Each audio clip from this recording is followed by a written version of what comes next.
each other.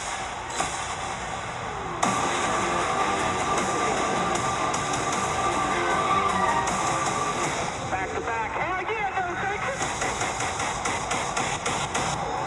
Damn right. Nice work.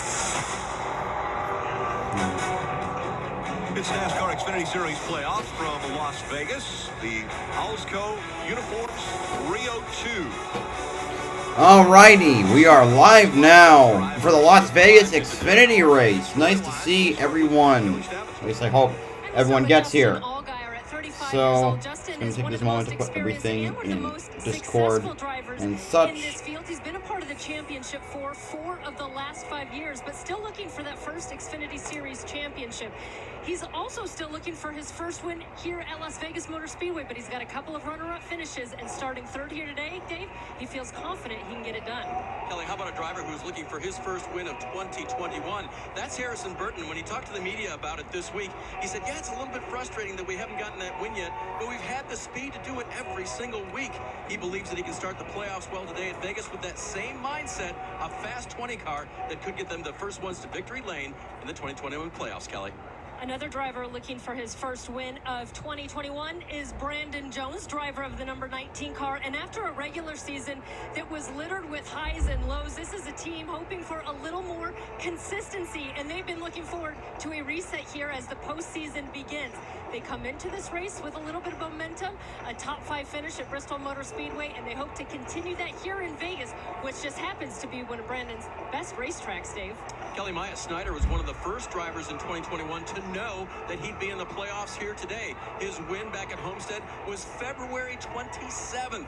He said that's a blessing and a curse, because the blessing was that we're in. The curse was that it kind of put aside some of the things that I really need to work on, and he spent the rest of this season getting himself into playoff shape. Rick, he's going to start 12th today. We'll see if Maya Snyder can get back into that winning way that we saw early. Yeah, I wouldn't hold my breath. The dude isn't fantastic. That means we've got to fire the engines on the playoffs for the Hell yeah. Do it. Do it. Here to give the command to start engines for the Alsco uniforms. I gotta reload my stream Senior as Vice well. President of Fixed Operations at Larry H. Miller, Dan Johnson. On behalf of Alsco and the 4,500 Larry H. Miller dealership employees, drivers, start your engine! Never mind. Oh.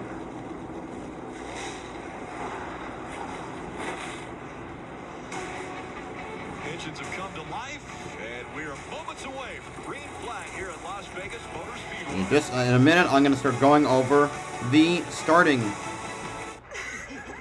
There's something I want to ask you. Why not? The new iPhone 13 Pro is here with the most advanced iPhone camera ever, and I got it at T-Mobile. I thought you were going to talk about forever. This is a value that lasts forever, because when you get the new iPhone at T-Mobile, trade-in value is locked in. So we can always have a new iPhone? Yes. So, what do you say? Switch to T-Mobile with me? Yes. We're going to T-Mobile! Fall in love with iPhone. Get it on us now and upgrade every 2 years forever. Almost done. Welcome to Allstate. Hello to the people who are there that I can see. I'm very happy that you came to join me. Now, get new lower auto rates. You're in good hands with Allstate. Click or call for a lower auto rate today. Oh, that spin class was brutal. Well, you can try using the Buick's massaging seat. Oh, yeah, that's nice. Can I use Apple CarPlay to put some music on? Sure, it's wireless. What's your Buick's Wi-Fi password? Ocean Star, what's up, dude? I'm doing great. I'm ready for this I used to hate race to start. All I got left to do now for self-promoing is put this on Instagram. All of you. Pay no interest for 72 months, plus current eligible Buick owners get $500 purchase allowance on 2021 Buick SUV models. Every customer has their own Safe Light story. This couple loves camping adventures, and their SUV is always there with them. So when their windshield got a chip, they wanted it fixed fast. They drove to Safe Light Auto Glass for a guaranteed same-day in-shop repair. We repaired the chip before it could crack, and with their insurance, it was no cost to them. Really? That's service you can trust when you need it most. Safe Light Repair, Safe Light Replace. Welcome to Allstate, where our new lower auto rates make everyone feel like an MVP. Now get new lower auto rates. You're in good hands with Allstate. Click or call for a lower auto rate today. Okay. Let's try one more thing. For me, the only thing that matters is making it to Phoenix. I'm confident that if we go out there and execute, that we'll run up front and we'll be one of the cars to beat every weekend. We can come in there and attack and win one of these and set the tone early on. I think now we know what we need in the playoffs to have success and give ourselves opportunity. We've always known we've had this speed. We need to capitalize on it. Putting ourselves in position each and every year to go for the championship has been a lot of fun. It doesn't matter how you get there. It doesn't matter what took place before that. You show up to Phoenix and you have a shot, that's all that matters. I think if we can have some good races coming up, we can make it to the championship four. I know I can do it. I know my team can. We don't have anything to lose, so we're just going to give it all we got. I think there's no issue of going to the Final Four. Obviously we've proven we can do it before. See, it's buffering an insane amount. We can easily make a round of 8 and then focus on getting to the Final Four. Right now, we're really driving and striving well as a team and feel really comfortable and confident. Yeah, I want to try and do it like this, but it's buffering a ton. It all starts right here in Las Vegas for the Xfinity Series, the road to the championship. This first playoff race to determine. Yeah, I'm going to turn that off. Much as I wish I didn't have to, because I. AJ Allmendinger making up row number 1. Those two come in as the number 1 and 2 seeds. Anyway, are you ready to hear the starting lineup? I'll reload and I'll read off the starting lineup for the race. So I loaded it up. Starting 40th, driving the number 74, Syap Chevrolet for Mike Harmon Racing, CJ McLaughlin.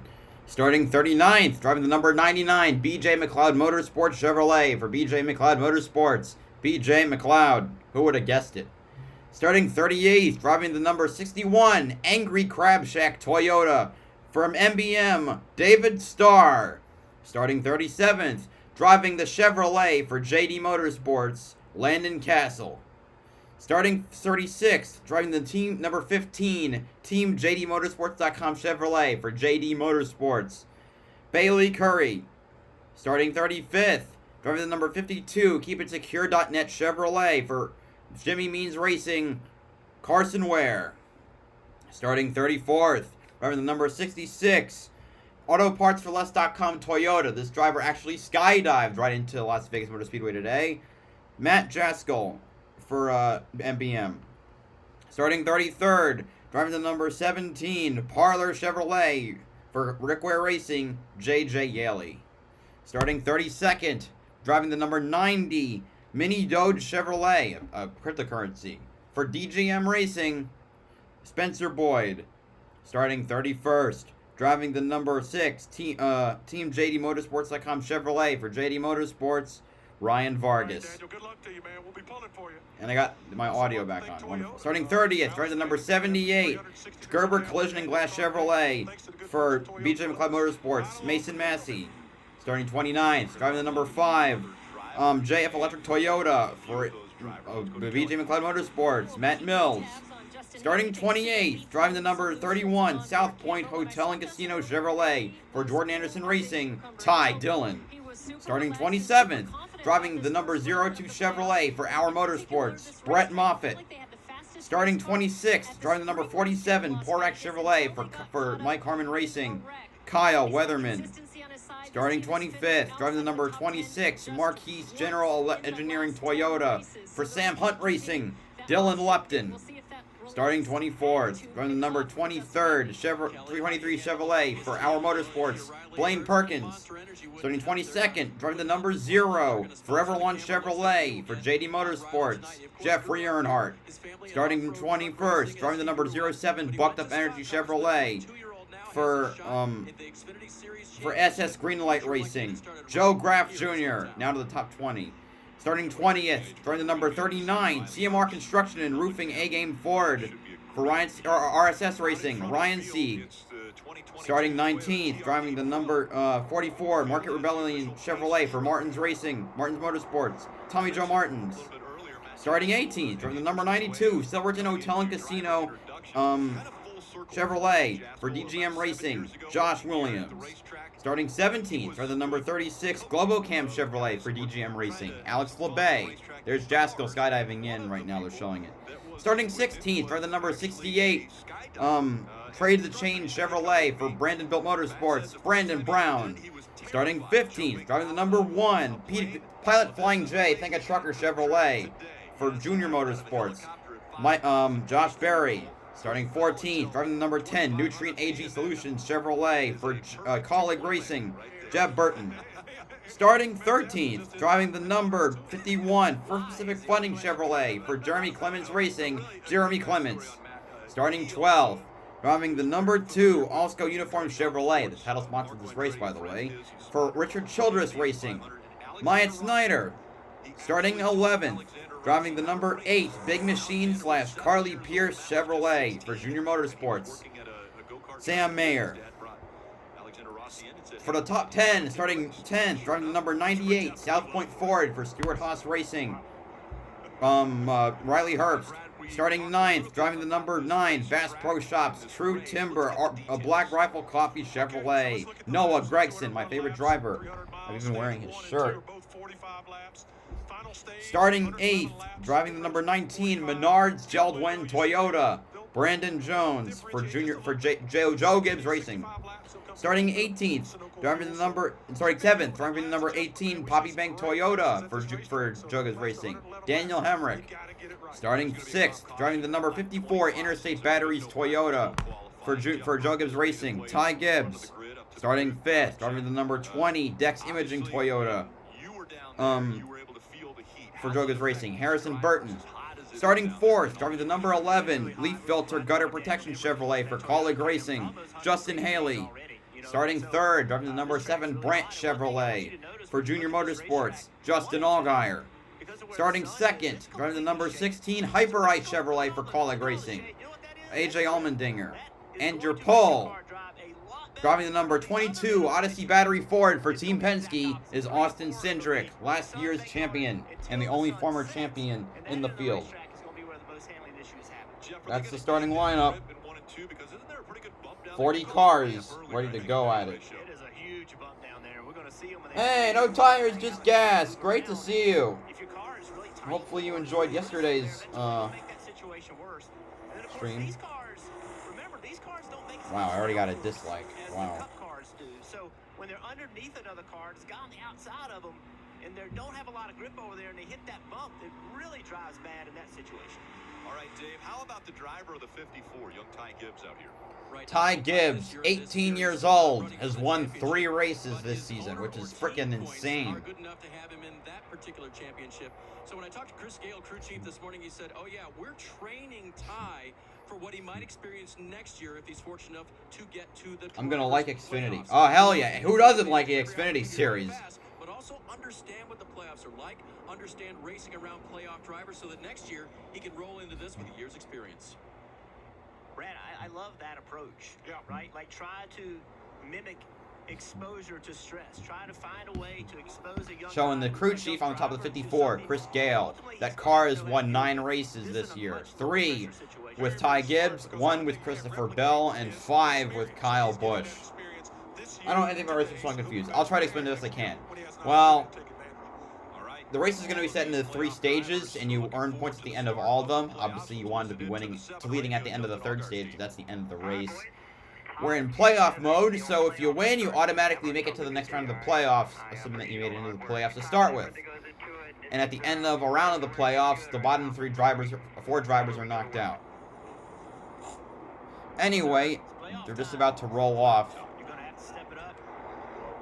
The other thing that comes into play, a lot of the playoff drivers mentioned. All right, I'm going to briefly show my board. It's so important. They saw in the Cup Series how has some all of the drivers playoffs. just made mental errors, mistakes during that first round. The Xfinity This drivers, is the they're trying not to make drivers mistakes by so they can advance. their number I think and we their got the margin line on the right there cut below line. 8, because at the into the third race, if you're below that line, your playoff hopes are done. Yeah, but the problem Yeah, the 2, the 19, the 98, and the 51 are below the cut line. My prediction to win this race is Riley Herbst. He's been on a good streak lately. I don't particularly care for him, but I figure he might pull off the win with the hometown crowd. So it makes you overthink sometimes and make those little mistakes. The question is, can you rebound from it? Yeah, so right here on the start, Austin Cindric, he was the pole sitter. He picked the outside. He chose the outside. Let's see how that works out and how that changes throughout the day. Keep our eye on that. The field 2 by 2. About ready to get underway with the playoffs. Right here at Las Vegas. Here we go. We are green at Las Vegas, baby. Who's going to hit the jackpot? Who's going to get craps in their pants? And who's going to roll snake eyes? Allmendinger with a strong start on the inside will appropriate the lead. But Cinder comes back on the outside. I wouldn't be again. Maybe not out of a plane. I'd do it indoor skydiving. Big run there for Austin Cindric as he takes the lead coming off of turn 4. Sliding right behind him, 16 of A.J. Allmendinger. His teammate Justin Haley in the 11 back there in third. Still a battle for that 4th spot. Already Ty Gibbs working that outside line. Ty Gibbs, dude. The thing I haven't mentioned is that there are 3 cars that made it into the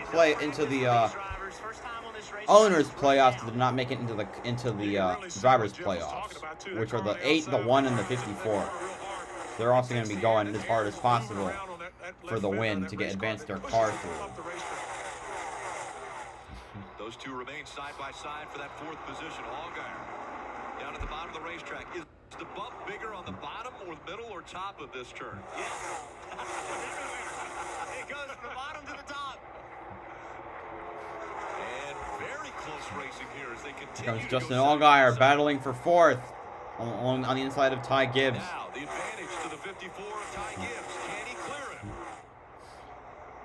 So right now, not able to completely clear. Now he is. Left for a quarter pounder to pull him back. Little side draft, wasn't able to do it. Which Xfinity drivers do you not trust flying a plane? You have an obsession with planes, man. I think Noah Gragson probably tried to do something stupid, so I probably wouldn't go in a plane if he was flying it. 11's a driver, not in a plane. Same with Herbst and Jones. They seem to run into their fair share of problems.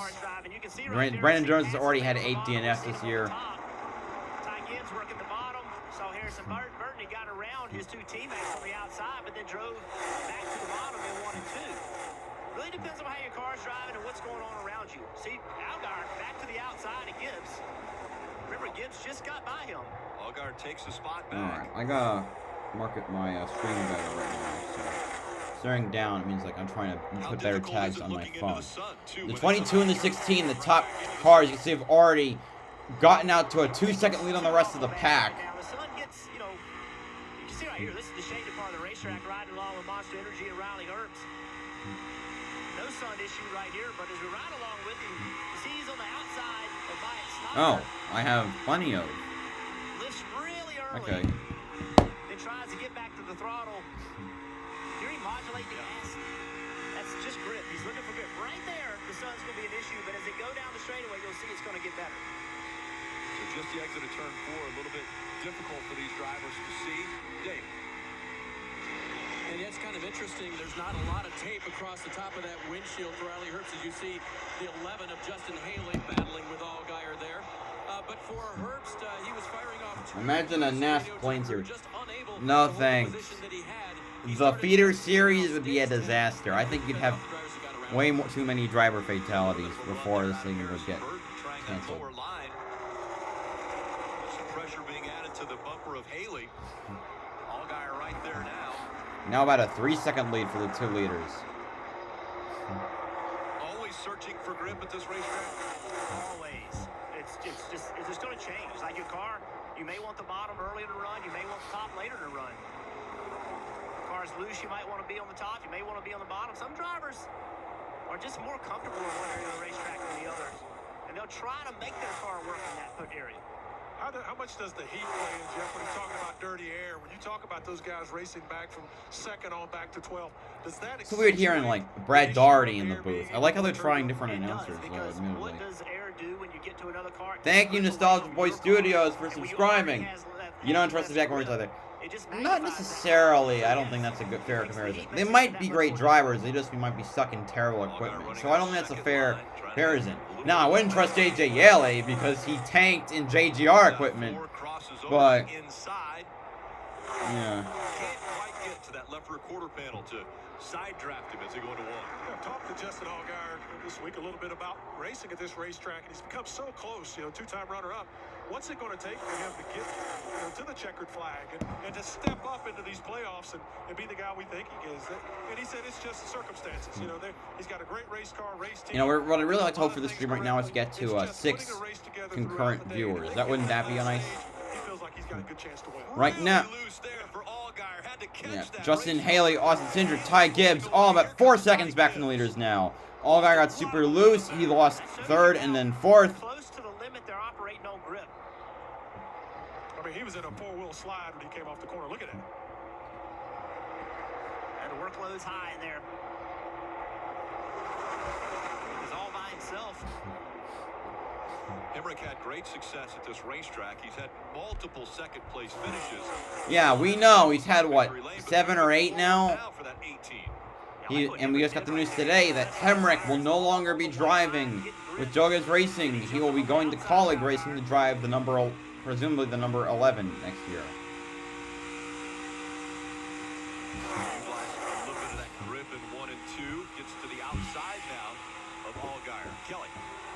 We saw that big moment for Justin Allgaier in the 7 that had him moving in the wrong direction. He came over the radio and asked his crew chief, Jason Burdett, did I do anything wrong there? I really upset the right rear tire there for some Where should the emergency... I don't know. At this point, I don't know how to respond to stuff. a bit of a hairy moment in the early stages of this one. About halfway to the comp caution. Under the seat tires. Why? We're only 13 laps in. We don't need a commercial. Oh, God. So, ask me anything while we're stuck here during the commercials. Nothing else to do. Because Ram currently builds the best trucks. So if you're shopping for a truck today, here it is. If you're shopping in the past, well, good luck with that. Ram, the top brand in new vehicle quality in the entire automotive industry. Get 0% financing for 72 months on select Ram 1500 models or $3,550 in total values on Ram 1500 Bighorn. Is struggling to manage your type 2 diabetes knocking you out of your zone? Lowering your A1C with once weekly Ozempic can help you get back in it. Ozempic? My zone. Lowering my A1C, CV risk, and losing some weight. Now, back to the game. Ozempic is proven to lower A1C. Most people who took Ozempic reached an A1C under 7. All right, we got 4 viewers now. And you may lose weight. Adults lost on average up to 12 pounds. In adults also with known heart disease, Ozempic lowers the risk of major cardiovascular events such as heart attack, stroke, or death. Ozempic helped Is the stream stable for you guys right now? That's something just check. Ozempic isn't for people with type 1 diabetes. Don't share needles or pens or reuse needles. Don't take Ozempic if you or your family ever had medullary thyroid cancer or have multiple endocrine neoplasia syndrome type 2 or if allergic to it. Stop Ozempic and get medical help right away if you get a lump or swelling in your neck, severe stomach pain, or an allergic reaction. Serious side effects may include pancreatitis. Tell your provider about vision problems or changes. Taking Ozempic with a sulfonylurea or insulin may increase low blood sugar risk. Side effects like nausea, vomiting, and diarrhea may lead to dehydration, which may worsen kidney problems. Looking to get back in your type 2 diabetes zone? Ask your healthcare provider today about once weekly Ozempic. You may pay as little as $25 for a 3-month prescription. Beautiful day in Baltimore, where most people will probably know that Geico could save them money on car insurance, right? You see, the thing is, Geico, well, could help them save on boat insurance too. Hey! Okay, I'm ready to come in now. I do not trust Cody Ware flying a plane. Yeah, if Martinsville was any indication, he'd probably kill his entire team. saving people money on more than just car insurance.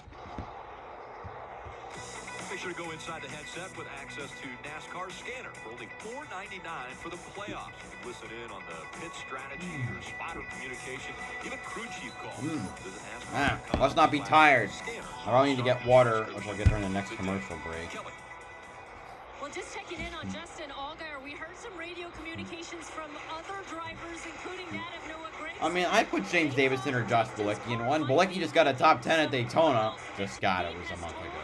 But still. To watch his gauges, and we're listening in on the radio. They don't sound panicked or anything at this point, but we'll continue to monitor that.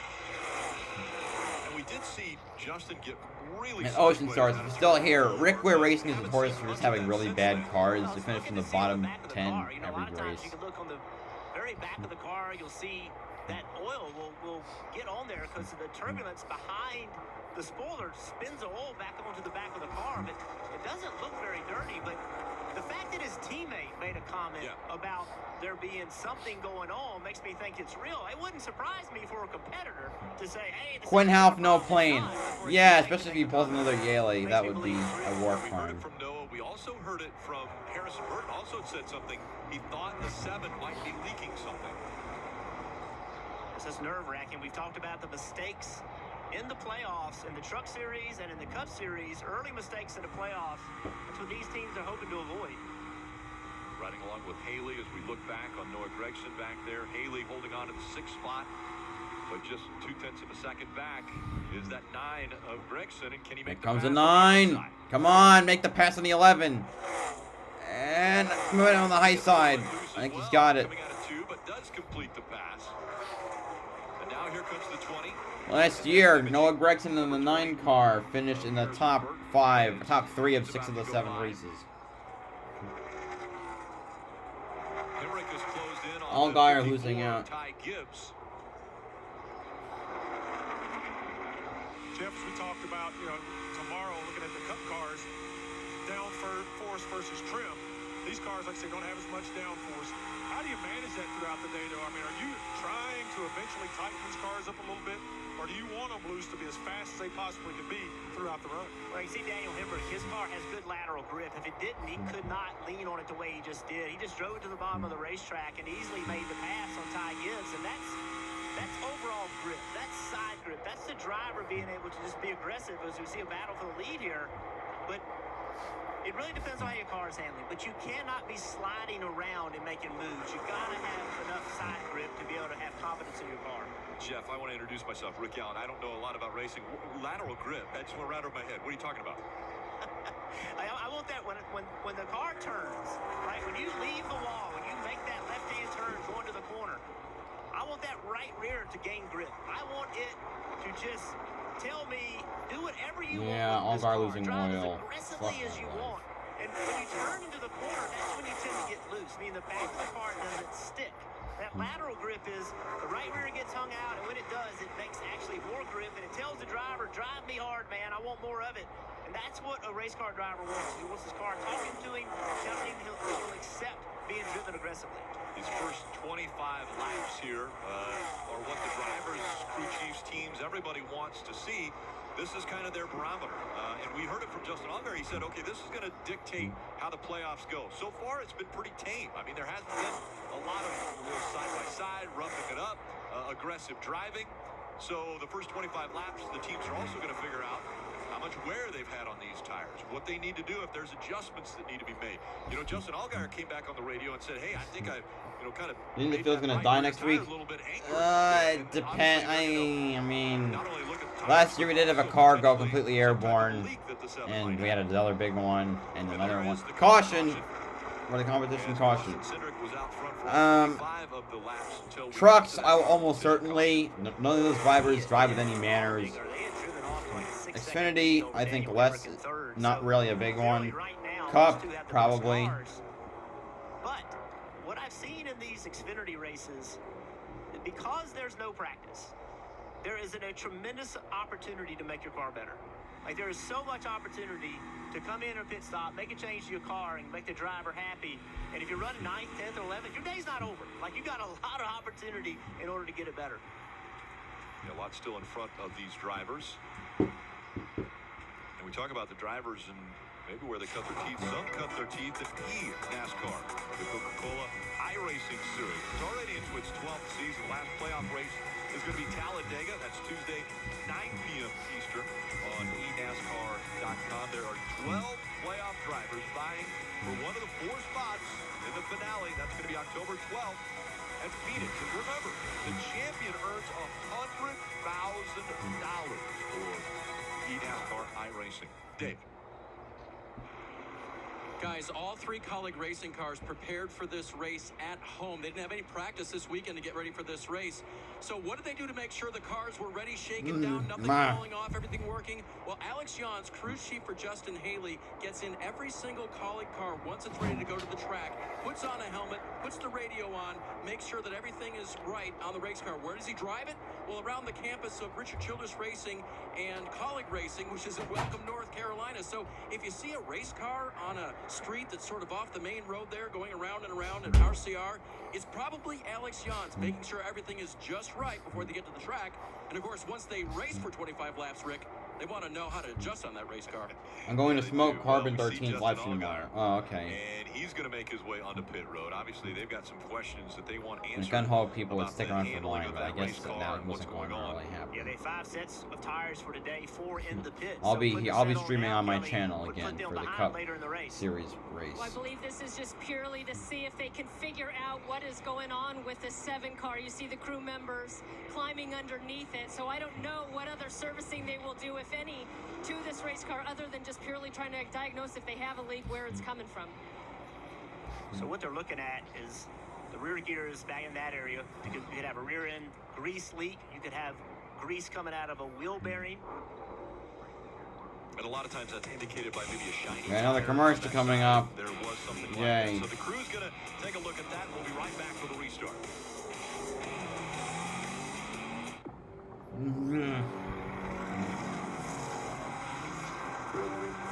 You're a dancer. That's nice.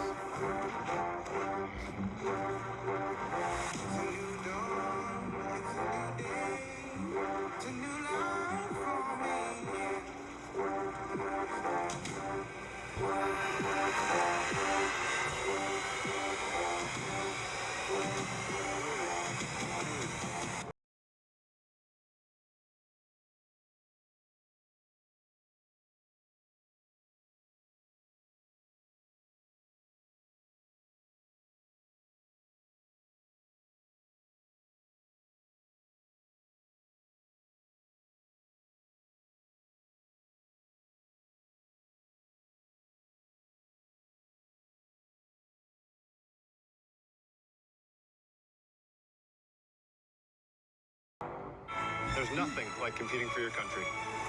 The pressure. This is quite a moment. The passion. The pride. Who will take home the Ryder Cup? On NBC and Peacock. If you've got a military, first responder, or law enforcement background, GovX.com is for you. Members save on epic brands and the gear they need for on and off-duty lives. Signing up is fast, easy, and totally free. If you qualify, visit GovX.com. This is my wallet before, and this is my Ridge wallet. It's smaller, lighter, and a lot more convenient than my old leather wallet. And helps me get rid of all the junk that I've collected over the years. The Ridge is a huge upgrade. Get your Ridge wallet at Ridge.com. Guys, feeling tired, getting soft, growing old?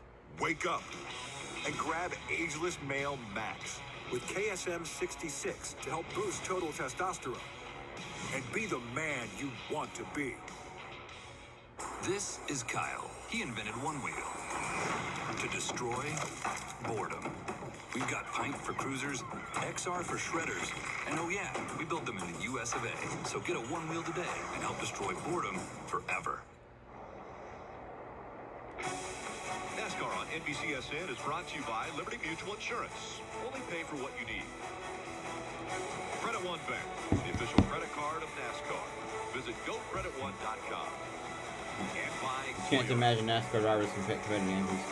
I think we're getting a little ridiculous now because we don't really see what they do outside of the car. Checking in on the leader, Austin Cindric, who's led all the laps, but always looking to get better. Here's what the team told him about the line he was running. We're consistently better in 1 and 2. SMT shows that we're getting beat 3 and 4. That arc was similar. He just covers the line a little bit tighter. So that was in reference to AJ Allmendinger, who's been trailing him for the beginning of this race. Austin Cindric saying that his 22 car just getting a little bit tight to start this race. Here's the decision they have to make. They'll go either Caffeine. to the inside or outside of that. Kind of need it. This stream is sponsored by Adrenaline Shock. Not really, but I'm drinking it, and so should you. Past the start-finish line, that's where they will make the determination. So. All right, guys. So the first gamble of the playoffs. I never drink carbonated drinks, so. Came into these playoffs 12th, really not the pace of all the other teams he's competing against. So how do you beat him? Right, the way he's gotten here, he's run the most hit the laps spot. this year. He's done a great job of being consistent. But today he said, you know what? I was running 18th. I was not going to get any stage points. I'm going to put a set of tires on right here, right now. And he's going to try to drive himself through the field to see if he can get himself in the top 10 to get some playoff points by getting some stage points. So great move right here by Jeremy Clements. He described Las Vegas. He said it's Sin City, roll of the dice, and already they're rolling the dice. All right, what was going on with the 7? Could it have been the 18th instead of us? No, I mean, I think if anything, right there, it looks like maybe it pushed a little out of the overflow on the gear. You're on the rear end housing, but not much. Like it might have got up to temperature. Oh man, I feel so much more awake now than I did a minute ago. Yeah, so what that is it's brand new. It's a few sips of caffeine. Full, and it just had a little bit too much, and when it got hot, it pushed a little bit of rear end grease out of the rear end. But they don't think it's a major problem. They think that is not going to be an issue for the rest of the race. Just like a radiator, it's got an overflow. All right, going back to Greenwood, 60 laps to go in stage 1. Correct. And so that's what they think happened with the 7, getting right for the restart. Bouncing off of each other right at the restart. Cindric on the inside, or actually Cindric on the outside, and AJ Allmendinger on the inside, and wrecking one. You gotta be kidding me. I gotta take a drink. I can't even make out the cards that are out. I think it's the 10 of Jeff Burton, 36 Alsco, the 8 of Sam Mayer, the 17 of J.J. Yaley. Look to see if the 98, that's J.J. Yaley. And I guess goes to show, Trump-related cars get silence. Jeremy Clements, and he stayed out on a strategy. Damn it. And there's a 98 of Riley Herbst. Wow. So already 2 of the bottom 4 are wrecked considerably. Jeff Burton was also in there. Oy vey. What the fuck?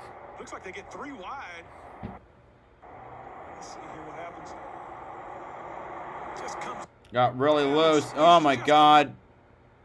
No! My screen fucked up. Well, reload. Right, so yeah, we lost Herbst, we lost Jeff Burton, we lost Clements, we lost Mayer, potentially, we lost LeBay, we lost Yaley. Well, those 2 is like, at least that last one is no loss.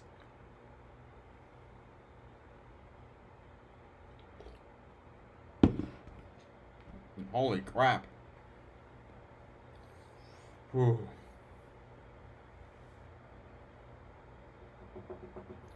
Playoff implications, as it were. And I'm under caution. I'm going to go adjust my board with point totals.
How long could it possibly take this to get back up?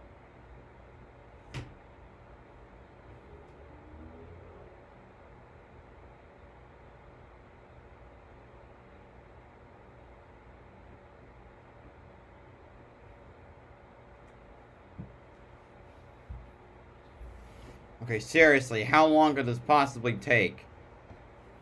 Right, oh yeah, so, Ocean, we had a big wreck on a restart. It took out 3 of the playoff drivers. Riley Herbst in the 98, Jeremy Clements in the 51, and Jeb Burton in the 10. The work is 100%. There were also other drivers involved, like the 17 of J.J. Yaley, and the, what else? The 38-6 of Alex LeBay, and the 8 of Sam Mayer.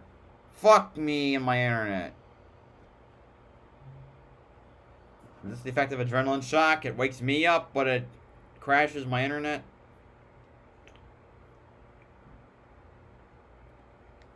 Bro, I don't just get aneurysms. Don't worry.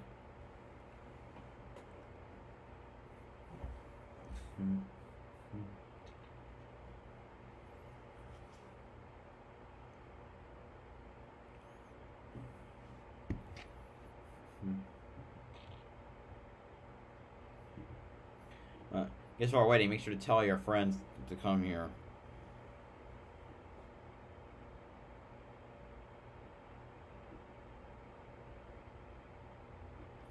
Yeah, rip everyone who's in that wreck, especially the playoff drivers. Let me see the... I'll check Twitter for the total cost. Herbst, Clements, Jeb Burton, and Mayer are out of the race. Ouch.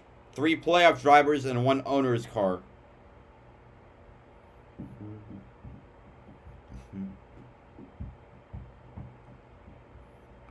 And how many DNFs has Herbst had? 1, 2, 3, 4, 6 DNFs, along with 3 other finishes. Wait, no, 1, 2, 3. Okay, yeah, 5, along with 3 finishes outside of the top 20. It's ridiculous, man. Ridiculous, utterly ridiculous. Yes, rip. Yeah, wrecks happen. The cars are pretty safe, though, so they should probably be fine. But wrecks happen, and they happen frequently in NASCAR. It is kind of like cars when you have big wrecks. Like competing for your country. The pressure. Wait, well, what did I say? The passion. The pride. Who will take home the Ryder Cup? On NBC and Peacock. Tomorrow, Sunday Night Football. Why? Why is my internet having problems? Do I need to switch to NBC Sports?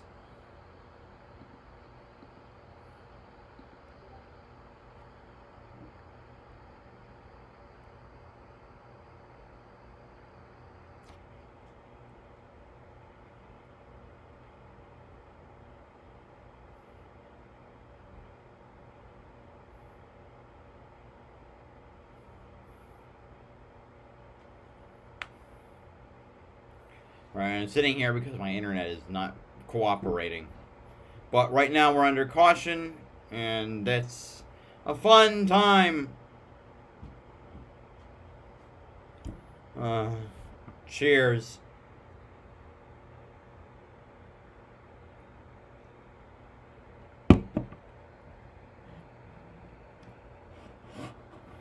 Tastes like passion fruit.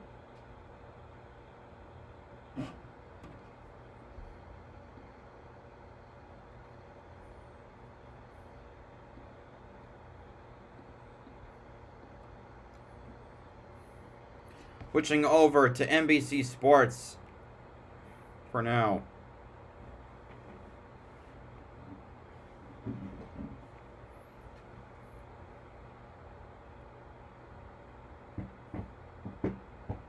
Come on, come on. Why is it happening now?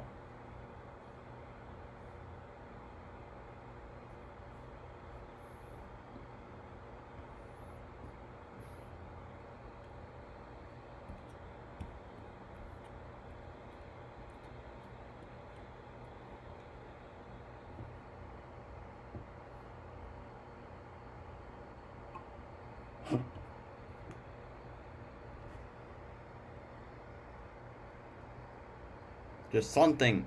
Some internet work, please.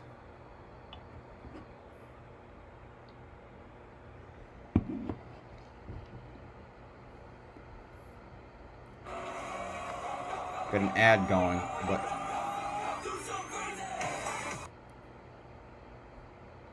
Come on. Why is nothing internet-wise working? This is sad.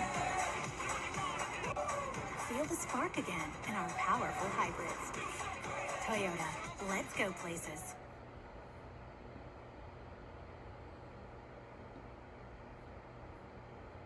The Rays just won a pretty big one to restart. There we go.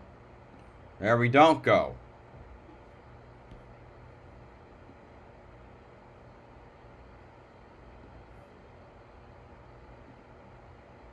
Come on. Why can't anything work? Are common, and if you've had TB, hepatitis B, are prone to infections, or have flu-like symptoms or sores, don't start Humira if you have an infection. Be there for you and them.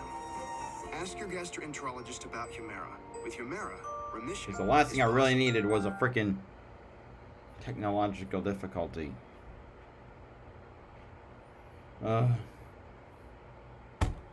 Alright. Yeah. I know there's a freaking problem.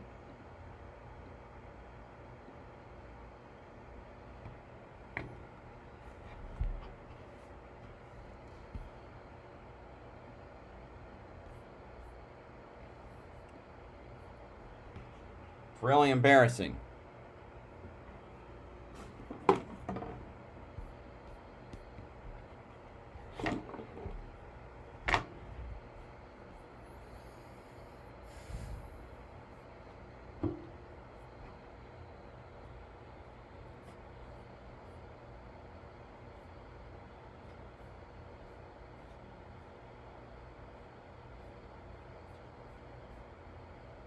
Wait, where's the okay, there's the channel. I thought the channel was gone.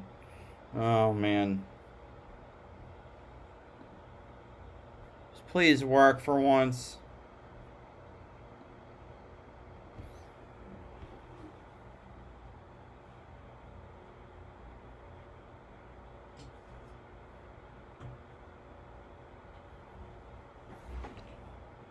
The guy gonna go practice on the you-know-what. Sorry about that. Okay.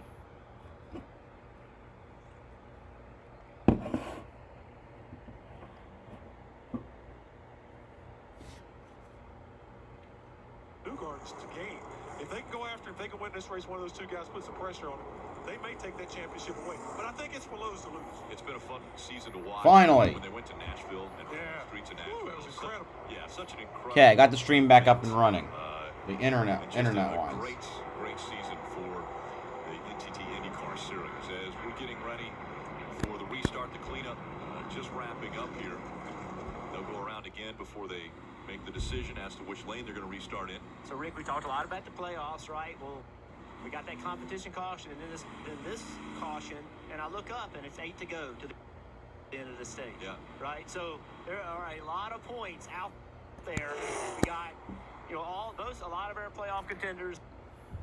They are in the top 10, going to be racing hard on a pretty short run to try to get some points. And it's also, the misfortune of others helps others. And then Justin Allgaier got a huge break right there. He was at the back of the had to start shotgun on the field, had to go to the back. That huge. Oh, for Pete's sake.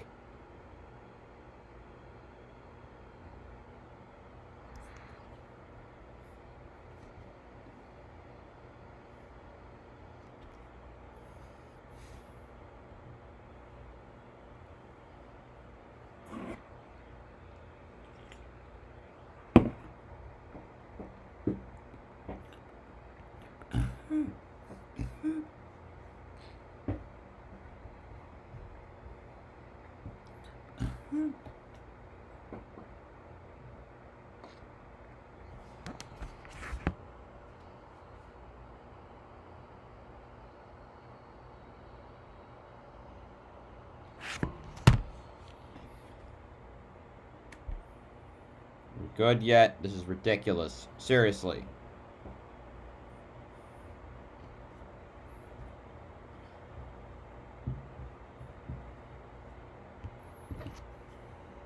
Worst comes to worst, I'll play it on my phone, I guess. But it's really annoying that I had to do this.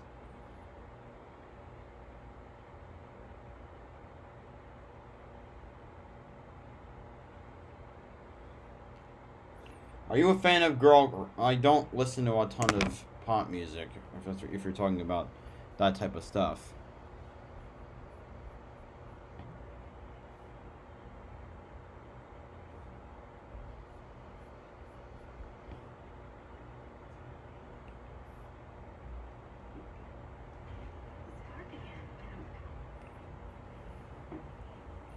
Okay. Alright, so according to my phone feed, okay, they're just about to interview, I think they just interviewed Jeb Burton. Allgaier and, no, Allmendinger and Gibbs are going to start on the outside, are going to start on the pole.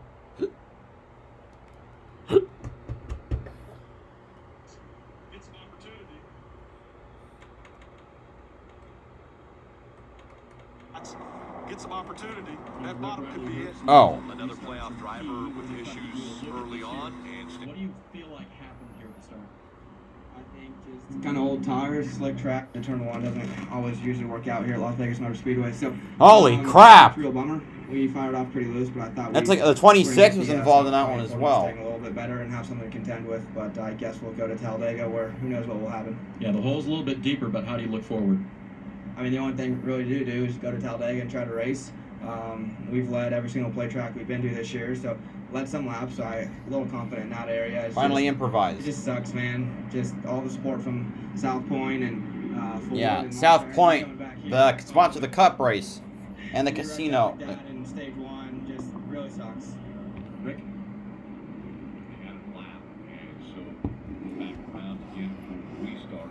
Okay, it looks like my computer is starting to work again. Ford and Monster Energy coming back here, back home, and you play any sports? to No. be out like that in stage one, just unless you count video games. I love me some Smash Bros. Love me some Mario Kart. Love me some Splatoon. Restart. Very unfortunate, obviously, for Riley Herbst here in his hometown. Yeah, but after you watch that again, initially we all said the same thing: no 4, no 5 wide. But you hear Riley Herbst talking there. Everyone spun their tires. Jeff, I think it was more of just a racing incident than anything. I mean, we can always nitpick, but I just think the guys were racing hard. You spin your tires, you have nowhere to go. I think Jeb said it the best. They all just kind of came together, right? You had guys on the bottom that were kind of moving up to the top, and guys on the top that were making room for the guys above them, and they just all kind of came together. It's hard for a spot. It's hard to know if you're 5 wide, somebody 2 cars below you. It's very hard. We could what's going play on Mario Kart with the drivers. outside of you. They did it on the Tonight Show with Jimmy Fallon at one point. I think Carl Edwards won. Carl Edwards, why trip to leave us so soon? We'll see how much help Cindric will give to AJ Allmendinger. He's right behind him as we're back underway.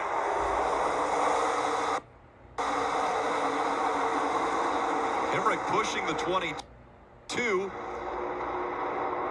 Daniel Hemrick's really strong. That 18's got a lot of power. Yeah, but the 54 has more power. Really, really hard. He's got momentum.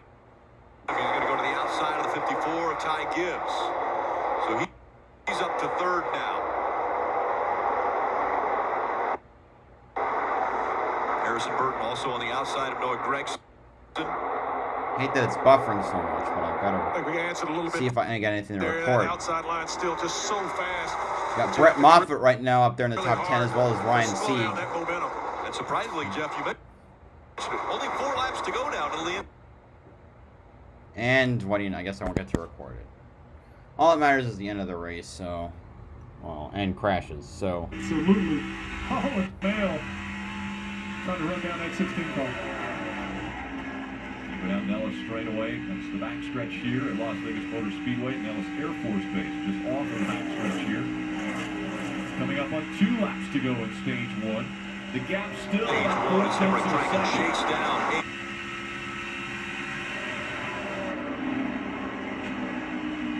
Could be a prelude. Remember these guys in March, AJ and Hemrick finished 1 and 2.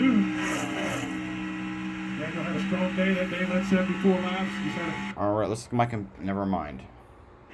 it's a big day for him. Big day for him. And I picked him to win. I was just saying that. I know. Alright. Coming down to 1 lap to go in the stage. Hemrick trying to chase down Allmendinger.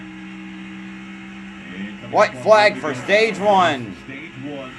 Gap still right around a second between Allmendinger and Hemrick. AJ uses that lap car to, as a little bit of a chicane there. Smart veteran move by the driver. So Allmendinger, Hemrick, Cindric, Gibbs. Hold that thought again. Looks like my computer is working again. A second between Allmendinger and Hemrick. Alright. My computer now. Last lap of stage 1. Allmendinger leads Hemrick by 0.7 seconds. So Allmendinger, Hemrick, Cindric, Gibbs, and Gregson, the top 5. Again, those running for a championship in the Xfinity Series will get points in the top 10.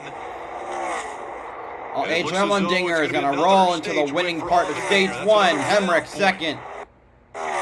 Cindric third, I think that was. Gibbs fourth. Gregson fifth. Race car driver and AJ Allmendinger, smart race car driver, There's taking the top advantage of 10. the opportunities. So of the playoff drivers that are Burton, not wrecked, Sieg, Mike, Jones, Snyder, Barry, and Justin Moffitt. Haley, and Allgaier, they're the 3 that did not get Nice. points. I'll see you for the. Well, then that's the end of stage 1. Moving on to stage 2. AJ Allmendinger, after the wreck, right after the competition caution, he was out. I'll go and adjust right now.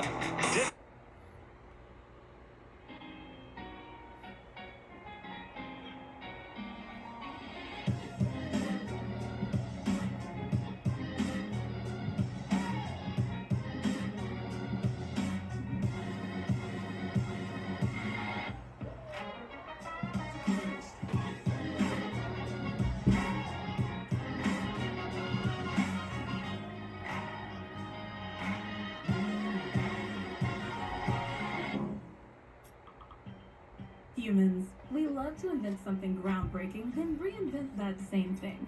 This became this, which led to, oh yeah, that. New tools, same work. At least until our work, well, changed. And with that change came choice. To be more flexible, connected, inclusive. The right way to work for each of us isn't tied to the old way. At least not anymore. So, what next? Let's build the workplace that works best for all of us. Slack, where the future works. Seductive, irresistible, yet forbidden, ready. The new fragrance that says, Subway has so much new, it didn't fit in their last ad. So they bought time and mind to talk about hearty multigrain bread. Freshly baked.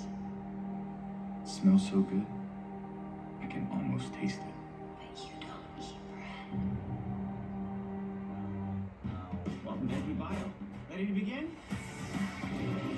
You're a tiger. Where's my son Jack? Are you missing Moffitt, Sieg, and Yeah.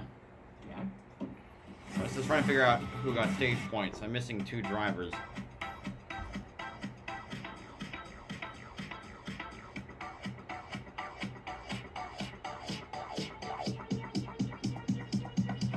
I need to try it first.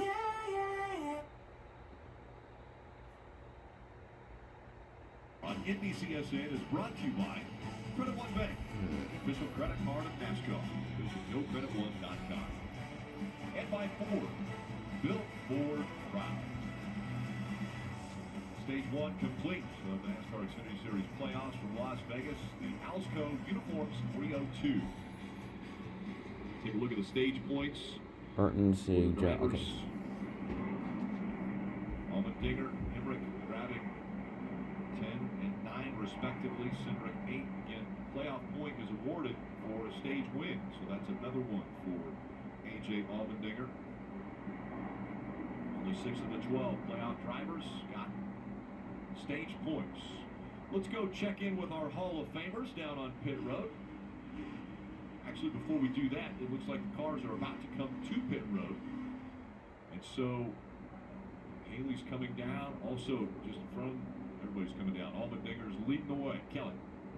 And that's Austin Cindric in the 22 all the way down at pit in. He'll stop short for an easier exit off pit road, but he said he was a little bit tight, needs to be at about a half number freer. They're going to make a small chassis adjustment and an air adjustment, Dave. Daniel Hemrick, the second in the 18, said that right front is hurting me. It's a bit too tight. Still a little wiggle in the back of the car. He'll get an adjustment for that. 4 Goodyear tires and Snow-Go fuel. On the bottom of your screen, stage winner A.J. Allmendinger. Early on in the run, he thought the right front was down, the back of the car was bad, but as it cycled through, the car was much better. He said the back of the car is really solid, just a little bit tight going into each turn.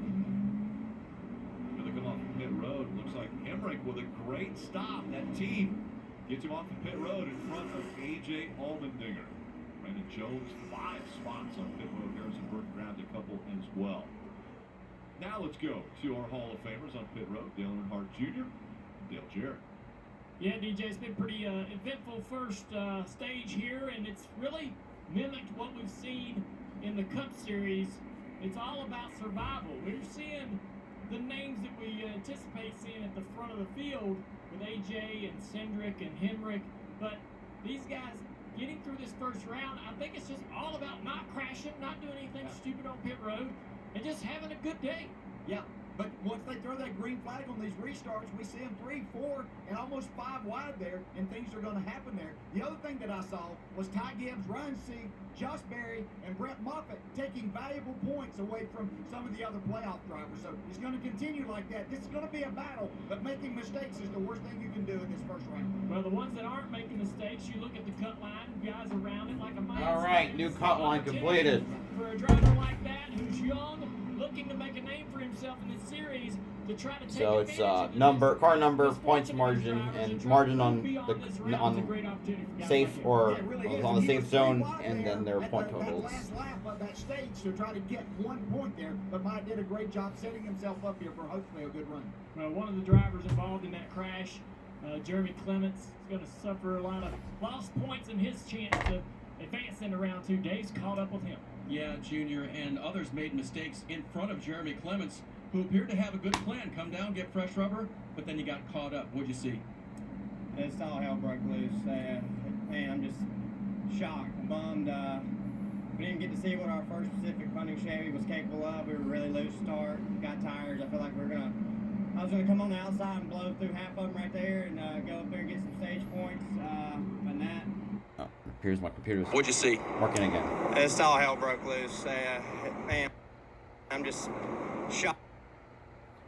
I say that and I fucking jinxed it.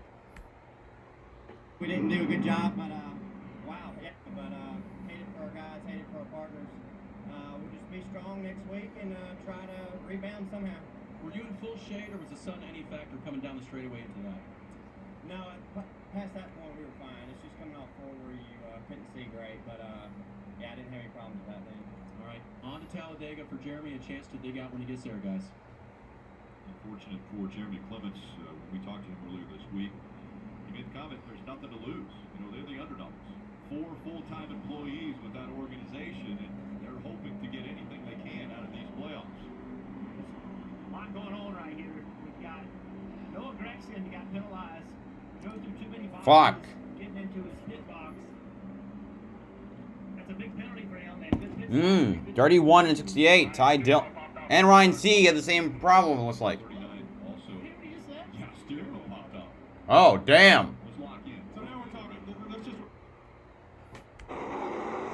That's a big penalty for him. They had a good pit stop, had good track position. My steering wheel popped off on pit road, tell him that. 39 also. You hear what he just said? Yeah, steering wheel popped off. Those lock in. So now we're talking, that's just what we're talking about earlier in the show, though, mistakes, okay? Mistakes. And then you look at the converse side of that. A.J. Allmendinger just wins his 10th stage, the most of anyone this season. He continues to put the building blocks in place to win this championship. Everyone else making these small mistakes. Well, listen, that's a mistake, but the fact that it came off on pit road and not on the racetrack is huge. I mean, how it came off, I don't understand how it could have come off if it was never latched. That could have been catastrophic. Front row here, both of these guys, they pitted earlier. They were involved in that incident. Both of them took Hemrick's gonna win. You think so? I have my own doubts personally about Hemrick's ability to win a race, considering he's on his 4th great team without a win. It shows outside and inside here. So Ty Dillon in 31 on the outside, and Brandon Brown, 68, will be on the inside for the restart. Hemrick will be on the outside of lane 2. Pressure tires there for Daniel Hemrick.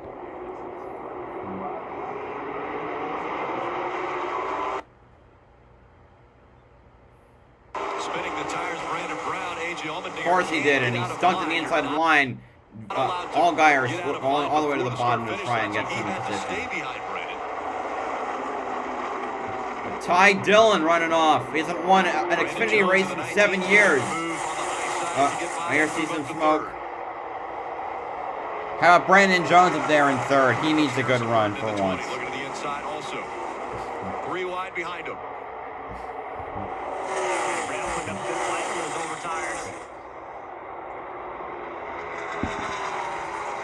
Hemrick right on the back bumper now of that 31 of Ty Dillon, trying to take the lead away from him. He goes to the high line. Probably just a matter of time before Hemrick's able to get by with the fresher tires. Look at this man. Ooh, 3 wide down the back. 4 wide between Brown, Cindric, Moffitt, and Berry. And Cindric pulls ahead. Beginning of stage 2 for these guys. I mean, there's no choice. I mean, you got to go. Like, look at Allmendinger. Except for another 4 wide almost. I mean, he is falling way back. And then my computer fucks up again. Oh! Ryan Sieg just spun out. See that on my phone. Just comes around on him, Jeff. Yeah, just Worst part is having to recreate these reactions because of my freaking computer problems. Because, you know, nothing to lean on, or just round it goes. Fortunately, it's all right there. Yeah, I can't tell who that is that got into him. Jay Buford, maybe? Possibly a 48. And so, damage to the 39. The caution back out. Meaning another reason. Ryan frickin' Sieg. Why did you have to switch to Ford this season? Hurt you so much.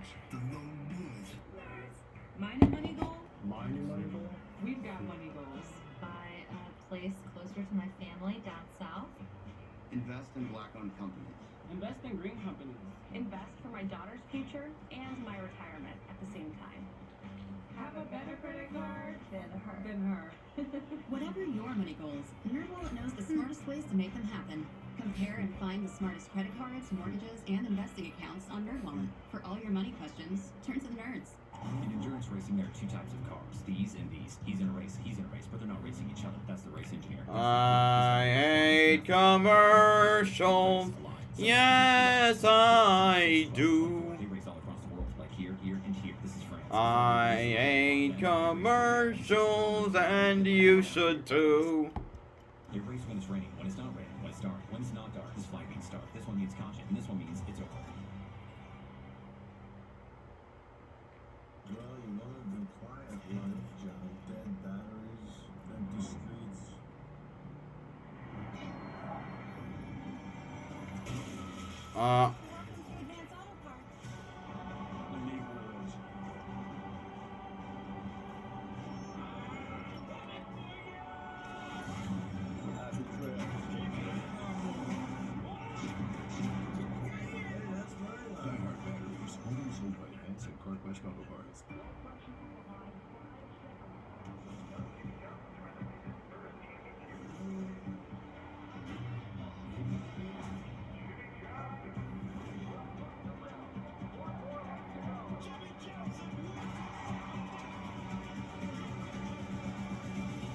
It's never been about racing anyone else.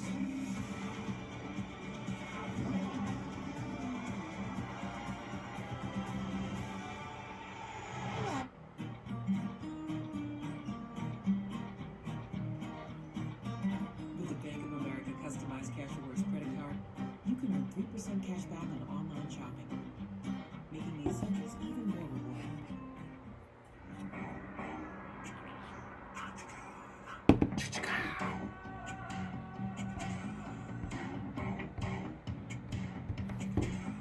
I'm experimenting a little bit here.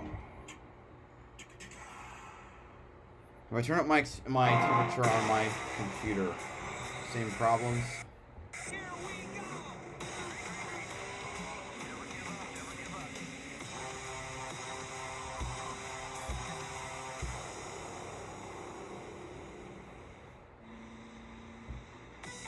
Are you ready to win $25,000? Well, the free-to-play Jackpot Races app is here to make that happen. With expert analysis, live in-race tracking of your picks, your racing experience will hit the jackpot. Go to your Apple Store or Google Play and download the Jackpot Races app today. Kelly. Rick, just a quick update on the 19 of Brandon Jones. He had been running third when we went to break. They came to pit road under this yellow. Brandon felt a vibration that had not previously been there in the car. They brought him to pit road, topped him off with fuel, and hit the lug that's on the right rear. Crew Chief Jeff Mendering just telling Brandon, hey, we had one wheel in question. We didn't want to take any chances. He will now restart 22nd. But Brandon said on the radio, that is the right call. Big picture, looking at that. And Jeff, this restart was so critical for so many of these drivers. Well, check out Justin Allgaier back here in the 7th, but look at in 3rd position. Look at Allmendinger, right? So here they go. Brandon Brown has older tires. They drop the green flag. A.J. Allmendinger wants to make a move, but he can't. By rule, you can't change lanes until you get to the start-finish line. He couldn't do anything. He had to slow down. So then Justin Allgaier, as soon as he got to the line, because he had forward momentum, he just drove to the bottom. And now Allmendinger's stuck in the middle, right? So he's got Harrison Burton on the outside of him. Ty Gibbs coming. Now he's got Allgaier on the bottom of him. Look at Cindric coming up on the outside. He's stuck on the bottom with negative momentum and lost a ton of spots. But there's nothing he could have done different. There really is not a thing you can do. You can't pass till you get to the start-finish line, and you just got stuck behind him, Dave. As you would imagine, that made AJ just a little upset. Any damage on the front? I mean, I was walking the front brakes up, trying to not run into him. No damage, man. All good. All good. Same guys every week. It's the only time he can get on TV, so it's all good, dude. Ouch. I'm telling you, this first stage plus has been quite an adventure for AJ. Not sure about his car early, but fast wins the stage. And then right there, that could have been the end of the day, or at least slowed down his progress. Now he's got to make it back from his current running position of 10th. We have to remember that when these playoffs started, alrighty, went around and get back to green. For A.J. Allmendinger and the 22 of Austin Cindric, the gap is not that wide between first all the way down to 12th. So every point is mattering.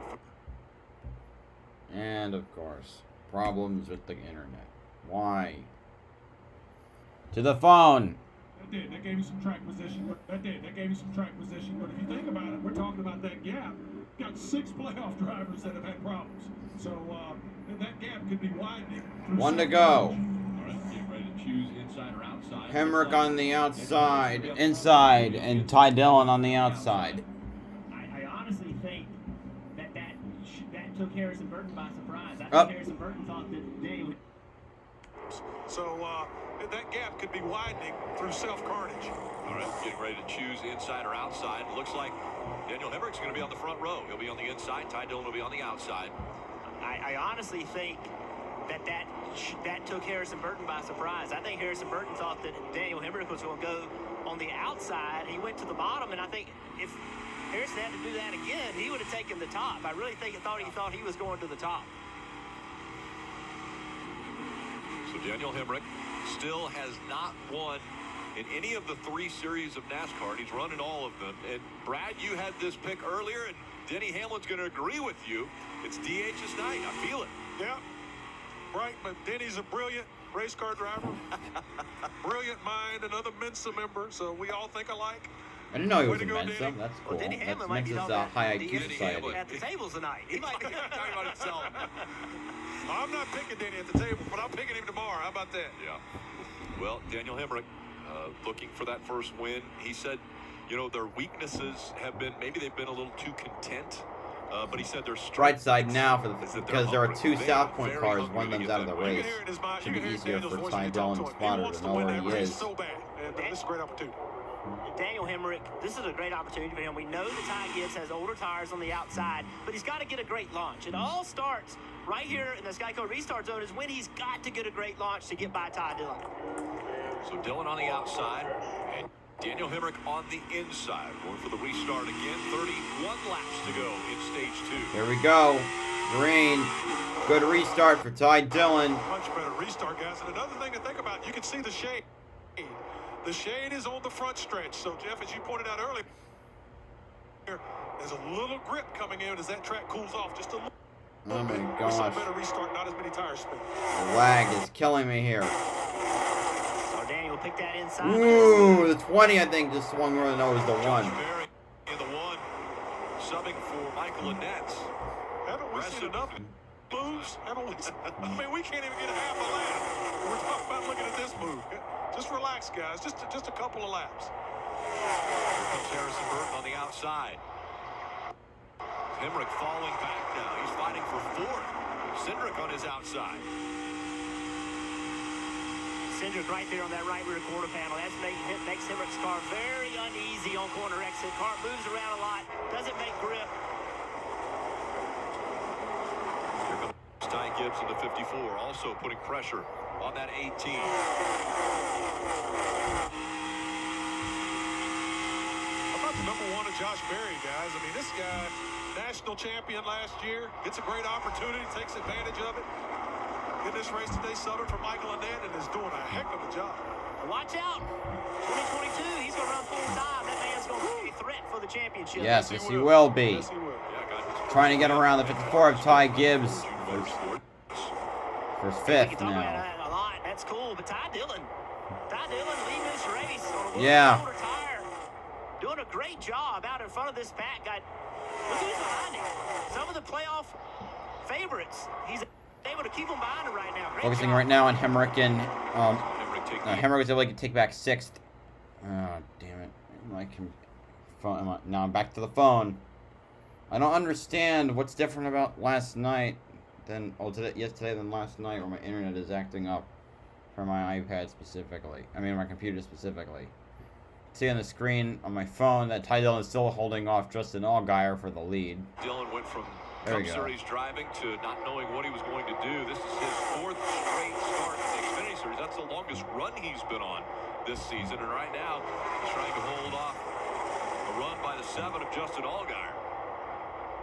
Oh, he's loose. You can see that back of that car dancing around. Hey, you get a guy like Ty Dillon that was in the Cup Series like you just mentioned, got moved out of the Cup Series, trying to earn his way back in, ran some races for Joe Gibbs Racing early this year, didn't go well. He's going to be a hard pass. Yeah, this guy right this here is a big racing deal. for his life. This is a big deal, Jeff. You're exactly right. Yeah. Ty is up on the wheel. He is Got going to nothing drive else. that car as hard, make it as wide as he possibly can. He knows we're talking about him right now. So he's going to take every opportunity to let his star shine, and he's doing a great job right now. A lot of battles all the way around the racetrack. Let's listen into Harrison Burton as he's talking about the 7 in front of him. Alrighty. Good car, leaking oil again. What's new? Oh, great. The 7's leaking oil. Fucking beautiful. So once again, Harrison is saying that he thinks the 7, there is fluid coming out of it. See, Allgaier jumped on the outside of 1 and 2, was able to get to that right rear quarter panel with Ty Dillon. Ty just couldn't put up a fight. Jeff, when Harrison makes that comment, is that something on the windshield you're seeing, and you're saying, okay, it's got to be coming from the 7? He's seeing it on the windshield, and he may be feeling it on the racetrack as well. You heard the spotter say, okay, then offset, maybe offset to the right, trying to help him get out of that oil.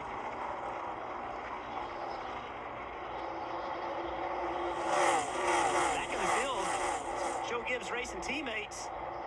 Oh, wow. Yeah, I think Hemrick just thought that Ty Gibbs was going to go out further to the wall right there. You see Ty is loose. There's a little bit of air off that left rear fender. No harm, no foul, man. This is racing. Racing hard. Racing hard. You see the yellow stripe on that number 54 is Austin Cindric. Makes the move past Harrison Burton now and takes that spot away. Here comes the 54, Ty Gibbs. It's the grandson of Coach Gibbs. Yep, the owner of the team. Wins already in 2021. More than the rest of his teammates combined. Right here. He was just battling battling for second. And now he has fallen through the field. Looks really slow right now. Something's going on. Jeff, he's been quiet on the radio so far, but we'll monitor it. Well, that's not like a Burton. First time a Burton's been quiet on the radio, and really close call there. Once again, teammates, as we saw Hemrick get right up next to that left rear quarter panel of the 20 of Burton. And so Harrison Burton, as he continues to fall backwards, now Josh Berry's going to try to get by him. How about Noah Gregson back up to 8th? Going on here with this He's managed to climb his way back up from that penalty. Going for a 9th, a 7th on his teammate, but Brett Moffitt puts him 3 wide and passes both of them. Cruising back up towards the top 5, and we pointed out earlier on, Allgaier had a mistake and had an issue, had to come down pit road, and the accident, he took advantage of that. He's got himself right back into the mix, and he's out front. Somehow missed that. Allgaier took the lead away from Ty Dillon. He was going out of turn number 2, very loose. Hello to all the people who just came in. It's great to see you. Sudden occurrence, remember, because he was riding behind the 7 at a little bit of a distance, worried about that oil, but then all of a sudden he knew it was his car that had the problem loose. I'm having some streaming problems right now. Definitely the buffering of the computer. Moffitt in the 0-2. He's going to go by on the outside. Moffitt, a Truck Series champion, now running full-time Xfinity Series. So in trouble right here with the 20. We talked about points all day long and how important they are. Well, this stage, you can see right here, 26 of 45 in this stage, and Harrison's running 7th, and as slow as he is right now, he can fall out. Harrison Burton stats: second playoff appearance, 2020 Rookie of the Year, 4 career wins, and will drive the 21 next year in the Cup Series for the Wood Brothers, which I can't see going well. Ty Dillon has fallen back to second. Cindric, Gibbs, and Hemrick all inside. And we got a commercial break. Wonderful.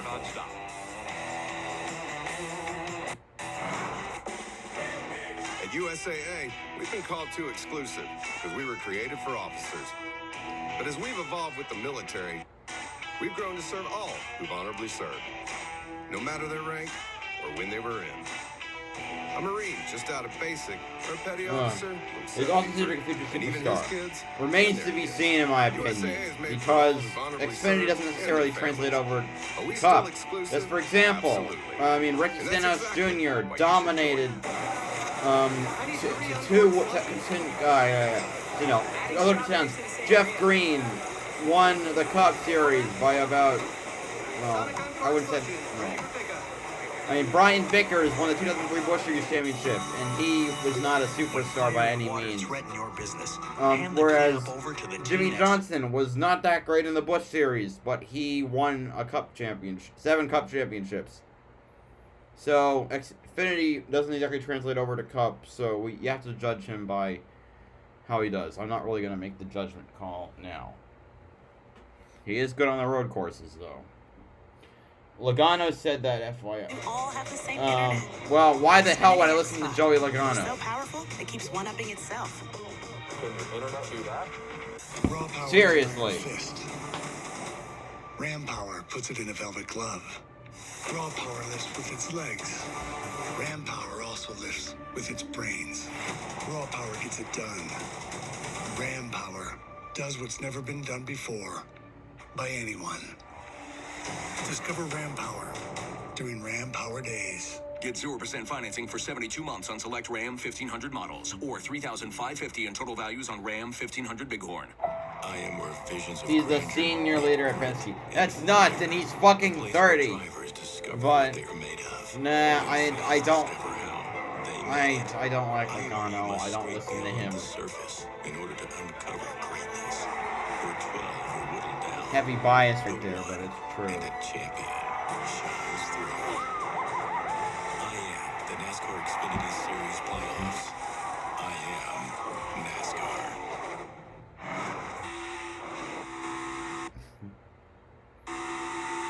Make sure to download the official app of NASCAR. You can follow the action with free live scoring. There's in-car cameras and radio broadcast. Search NASCAR in your app store to download and start a free trial if you'd like tonight. Up front, it is Allgaier. He has a 1.6 second lead over Ty Dillon. All right, come on, Allgaier. I want We lost Mayer. I want a driver to bring it home for JRM. No. He's 30. Logano is 30. That's pretty fucking young. In this stage, we'll start with Dave. Rick, how about a little Toyota driver update, and that'll be about the driver of the 54, Ty Gibbs. First time he's seeing Las Vegas Motor Speedway in Viva Las Vegas! Crew Chief Chris Kisdale was telling me earlier today he was very impressed with Kisdale? all No the thanks. film watching that Ty did this week, and he could tell he did that because of the questions he brought to Chris. They were things that you wouldn't find any other way than spending hours watching tape and understanding this racetrack and how an Xfinity car runs here. Good job by the 18-year-old so far today. A little bit of a tight race car running in fourth. As for the 0-2, Brett Moffitt, not in the playoffs. Remember, he was point-starved all year long There we go. because they didn't run the first Fridge 7 was getting races blocked. as Xfinity Championship contenders. But he was always hopeful that he'd win to get into the championship playoffs. Didn't happen. So now guess what the rest of the year holds out? Win if you can. Brett Moffitt running in the top 10, Kelly. Winning with an unsponsored Chevrolet. Logano, 8 years in the 9 of Penske. Blaney almost 5, Cindric rookie in the cloud of Penske. I know that. I'm just saying, like, Logano is 30 years old. He's just not that old. He may be the senior, but NASCAR terms, it's relatively young still.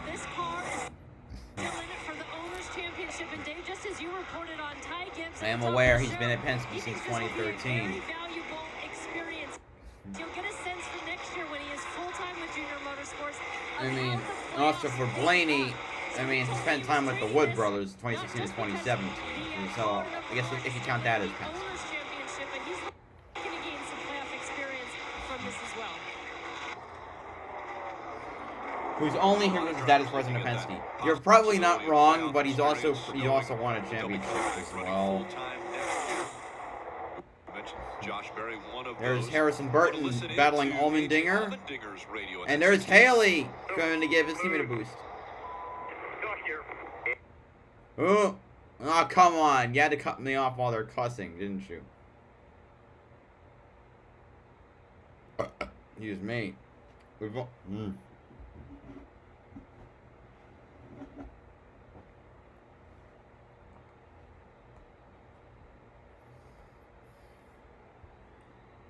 Talk about getting that driver back in the show on Channel 2. That's what that was all about. Yeah, you know, I have a lot of experience with AJ. He drove for my Cup team for. Yes, he did, and he got you your only win in the Scott's car, 47 at Watkins Glen 7 years ago.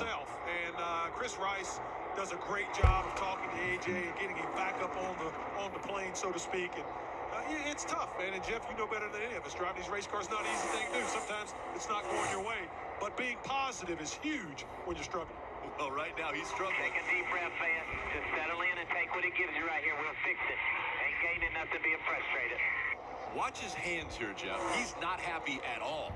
Well, look. Look at the workload in there. I mean, he's sideways. I mean, you know, he drives underneath Haley, and yeah, he's frustrated. I mean, look at his hands. Look at the hands. Yep. Movement. Flailing like a baby without a rattle. You know, listen, I know this is. Or a pacifier. Part of this game is mental. But you know what makes a driver get in the right place is a good driving car, and he ain't got it right now. I mean, you know, this isn't all about a driver just happening to be in this happy place. What puts him in the happy place is a good driving car, and they've lost it. They don't have it right now. He's able to pass Haley there. Almost a slide job there for A.J. Allmendinger. Here comes the momentum once again for Justin Haley. We'll see if he'll repay the pass. Can't do it as he goes the high line, and once again, AJ And the pylon is broken. Now it's not. Again, these two fighting for the 9th position with just 6 laps to go in stage 2. Well, it's frustrating because, you know, one thing we know. When Logano got a penalty, being out of the senior leader too The biggest competition for this championship is that 22 of Cindric and that 7 of Algar. And where are they running?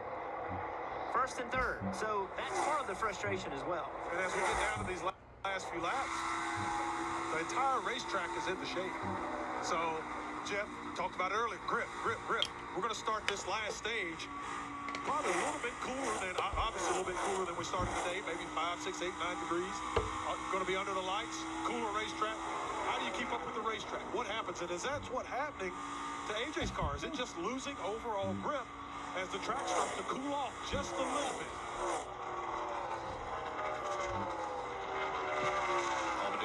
And fighting in that ninth position, Haley just behind him in 10th. Allgaier, Ty Dillon, Austin Cindric, 1, 2, and 3. Noah Gragson, Ty Gibbs, they're all in the top 5. And you're putting points in the bank at the end of every stage. Those points that you win. There's my man Noah Grex's midway up to 4th. I'm very happy about that. Hoping we can get up his first win.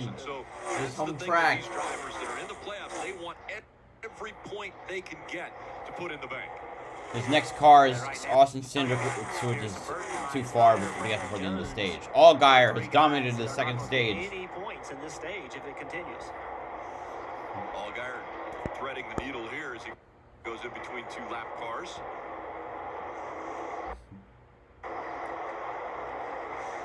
Allgaier 2 to go at the line. 2 to go now. In stage 2. And I guess I'm going to record all these in post. Wonderful.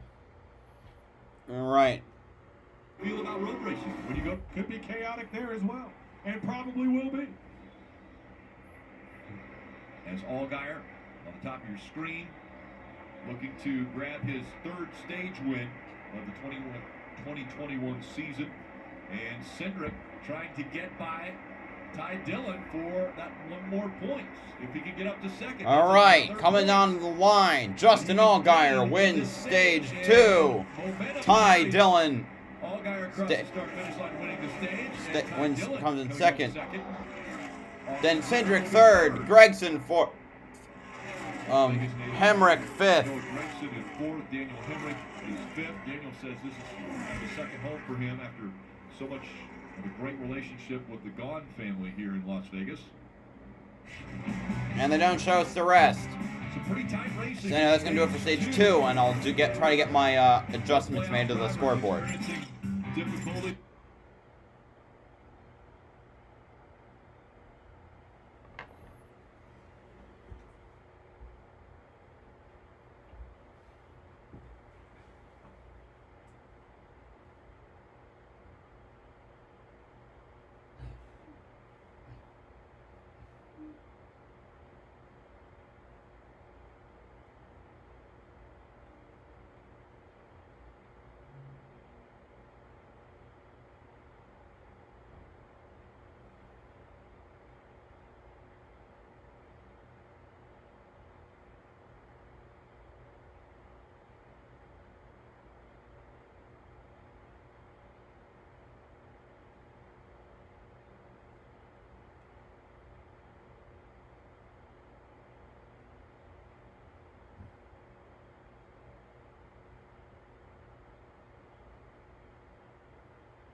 Barry, Gibbs, Ty Dillon, and Moffitt.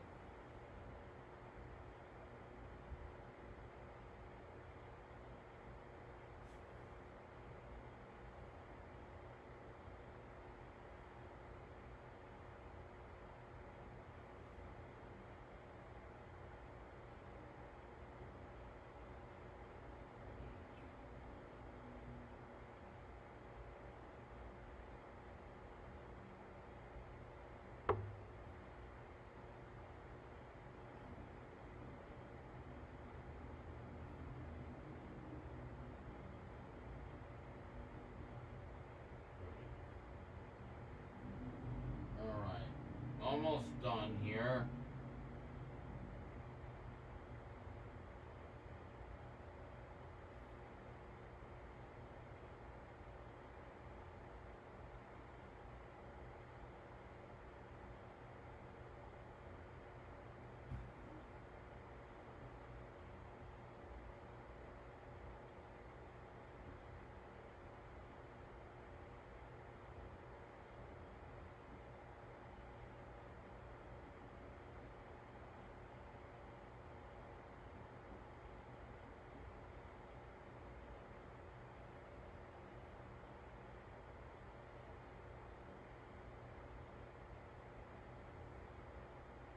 Okay.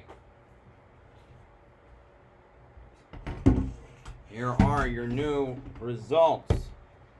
Or it's not results, but your new standings for now.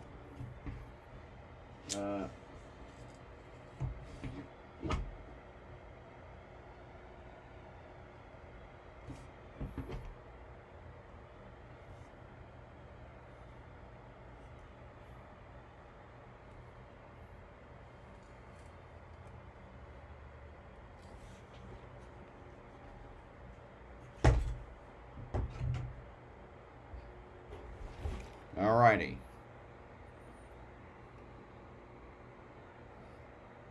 Austin Cindric will be the first to pull into his pit stop. He was running third, and he got pretty animated on the radio. Just feels like they don't have a motor, but the balance on that 22 car really good, so they're going to leave it alone unless they can get a little tape on the Which grill. drivers have you met? I have met 3 drivers personally. At Watkins Glen, I got to go to the meet and greet because we went to the bog. I got to meet Almirola, Kurt Busch, and Truex. Kurt Busch actually answered all my questions, and Truex signed my program. One of the best experiences of my life. Almirola did not stay around for a lot. Kurt Busch, I noticed in particular, he answered every question and without his sunglasses on, and paid attention with eye contact, which is, I think, special with connecting with your fans. Truex signed everything that was in front of him. I think it just shows the type of guy he is. So if you're shopping for a truck today, here it is. If you're shopping in the past, well, good luck with that. Ram, the top brand in new vehicle quality in the entire automotive industry. Get 0% financing for 72 months on select Ram 1500 models, or $3,550 in total values on Ram 1500 Bighorn.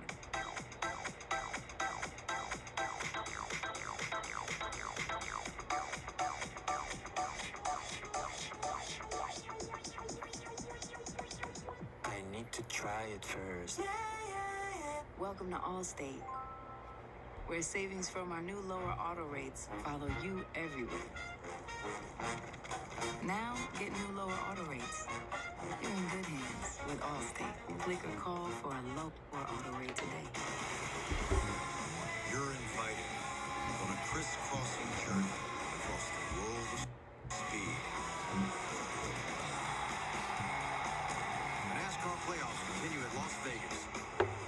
Las Vegas, baby. At Finger Hut, we don't define you by your credit score. We celebrate you being you. So we offer low monthly payments on the stuff you need, things you love, and brands you trust. As you build your credit history with a Finger Hut credit account. If you're looking for the latest electronics, kitchen essentials, clothes, toys, and more, you'll find it all at Finger Hut. You do you, and we'll help build your credit at fingerhut.com. Finger Hut credit accounts are issued by WebBank, member FDIC. That's my son, Noah. And that? We call that the Greenlight effect. Greenlight's the debit card for kids and teens, with an app that teaches them how to earn and manage money. Now Noah's saving more than he's spending. Join more than 3 million parents and kids at greenlight.com. When you're riding one wheel, you're really choosing your own line. You can see ways to move through the world that other people maybe aren't seeing. For me, I wanted to create personal electric transportation, but with soul.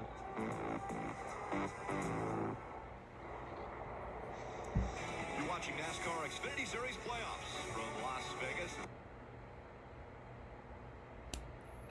Of course, my computer's having problems again. Why the hell would it not?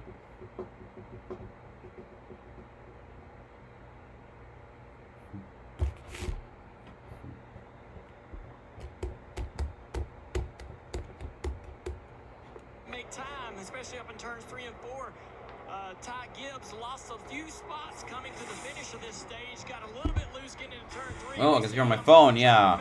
Looks like he went really wide in the turn and he scraped the wall, maybe. Uncharacteristic mistake for him. But there's a little smoke underneath that car. I don't know if there was some damage done. Yeah, a little damage possibly there. He should have talked to you because you were one of the best running up there at that high line. Had to get out of it a little bit early and make that work. Very interesting. Noah Gragson did a very good job of coming back from that penalty. pit road speeding penalty that he had in that first stage, or at the end of that as they came back to start stage 2. But you keep making mistakes, things are going to happen, and it's not going to work in your favor. So I think that's the biggest thing that we talked about it, and we can't stop talking about mistakes that these drivers are making. Yeah, and who's at the front of this field? It's anybody's race right now. We saw AJ dominate stage 1 and then disappear in stage 2. So Rick, we really don't know who's going to win this one. Could be anybody's. Yeah, we mentioned mistakes. They can't happen. And so far, Noah Gragson once again a speeding penalty on pit road. No! Come on! Why? Why? Less built. Well, right now, Brad and I are actually seated. Have you got taller? Jeff, I'm sorry, Jeff, you're standing, right, Jeff? Listen, the average American male is 5'9". You guys are freaks. We have a lot of fun. Our point guard, Jeff Burton, up here with us as we're back to racing. All right, we're back. Allgaier keeping the lead. Hemrick trying to get that lead because he wants that W like no one else. Harrison Burton on his outside.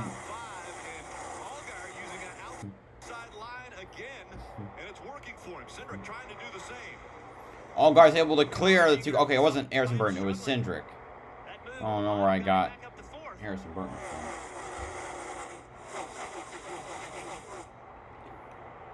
Only 19 cars in the lead lap. Ryan Vargas up there. Nice. And like Bailey Curry's up there in 16th. He's on the lead lap too. What? And Castle. Damn.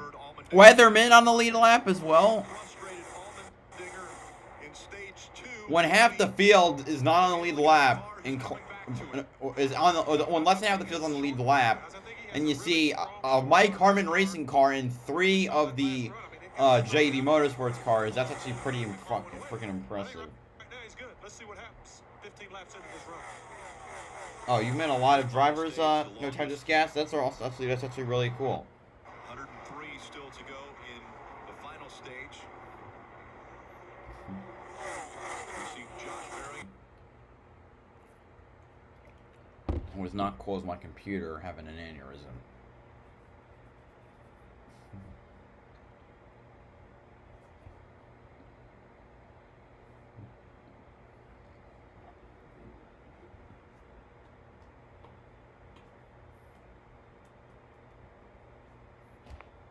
Trucks on. As for the 2 of Maya Snyder, he does as well. Solid pit stop, nice shoes. Has him in the top 10. But before he came to pit road, a bit of an issue. Listen. You guys have me now. I got you, Maya. I can hear you. Can you hear me? Yeah, my damn earbud plug came out, and I couldn't put it back in quick enough when I realized what the problem was coming to pit road. So, hope I didn't miss anything. The earbud is just what you think it is. It translates all the material that he needs to know inside that helmet, inside that loud race car. When it pops out, Jeff Burton, I have to imagine that is no fun whatsoever. I don't know how you got it back in. Whenever I had a problem when it would come out, I never could get the thing back in my ear, and it was so loud. So I know he's glad to get it back in, not just for communicating, but the day I lost it, I couldn't hear him out of my ear for like 3 or 4 days. This makes a lot better, Rick. What? Oh, was that again? Oh, that's right. Kelly, what's happening with the 31? Well, you can see Ty Dillon there in that battle for 11th with Harrison Burton, and you might remember that before the caution came out, he had been running second and done a nice job staying up on older tires. They've got a little bit of damage to his car, but he has fallen back a number of We're now halfway to the race. Miscue on pit road. Ty actually tried to pit in the wrong pit stall. Ty. 8 spots just on that pit stop, and that's why he's kind of mired back there now in 12th. Again, Ty had been running up front as he has now fallen back. Ty and Harrison fighting for that 11th spot right now. Allgaier, Cindric, and Allmendinger 1, 2, and 3. A couple drivers not fighting for the championship as far as the playoffs. Ty Gibbs, Josh Berry, they're currently 4th and 5th. And 4 more playoff drivers in Hemrick, Ryan Snyder, Justin Haley, and Brandon Jones. Just hoping Noah Gragson makes his way back to the top 10. He's up to 13th right now. He's mad fast today, though. Fuel window will say that they'll all have to come back to pit road at least one more time. Can't make it all the way to the end of this race on fuel. And we'll see if we have a long run. Brad, we were talking about with AJ Allmendinger. Is it a short run setup car? And will he get frustrated once again, like we saw the frustration in stage 2? Justin Haley currently holding on to the 8th spot right now, Kelly. And he told me earlier today, Rick, that he felt like they had the fastest car here in the spring race, but they got caught up in a wreck, so they don't really have the results to show for it. So he was feeling really optimistic coming into this race. But Justin's been pretty vocal over the radio. He said they're experiencing the same issue they've had recently at racetracks. At first, he was just too bound up, just way too tight. Said he was plowing at one point, and then he said he just couldn't trust the right rear, so he couldn't really lean on that car. So in this last pit stop, one of...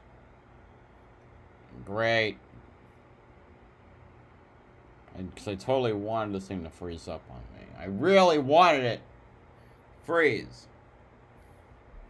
This is I went to commercial break right now, though. And Josh Berry in 5th. Nice.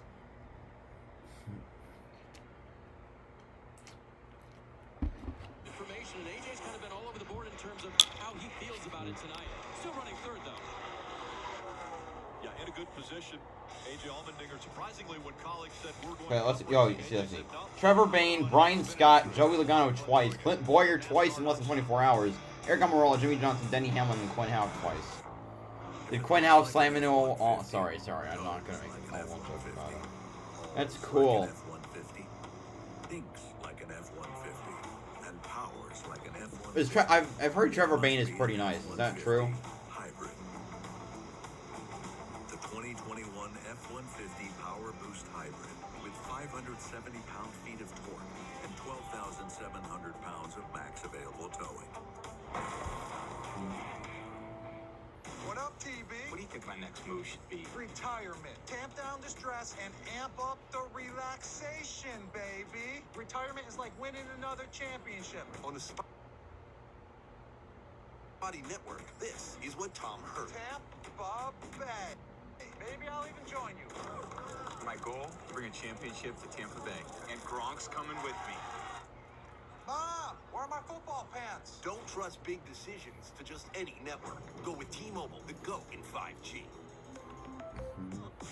Check that out. Internet that's one step ahead. That's cute. My internet streams to my ride. Yeah? Well, mine's always got my back. Okay, chill. Mine's faster than Harvick. Okay, that's fast. You know what I haven't seen in a long time, at least compared to last week?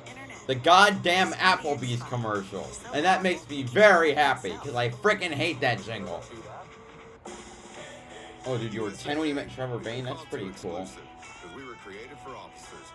I don't know when you were 10, so I won't ask. But, yeah, it's totally cool. I never went to a race until this August, so... I wish I had been more into it, so I could have gone to more events. And even his kids and their kids. USAA is made for all who've honorably served and their families. Are we still exclusive? Absolutely. And that's exactly why you should join. You're invited on a crisscrossing journey across the world of speed. Setting it ablaze. We're underway. With full throttle insanity. Oh, I got trouble on the front straightaway. Where will it end? Who will rip off Phoenix with donuts of joy? Man, that was wild. Time will tell. But for now, ride with me. The NASCAR playoffs continue at Las Vegas tomorrow on NBCSN. Allgaier has pulled away to a 1.2 second lead. Nice. Keep it up, Allgaier. AJ Allmendinger, another second behind him. 9 is up to 7th. I didn't even notice. Close is only 0.3 seconds behind the 6th place car of Daniel Hemrick.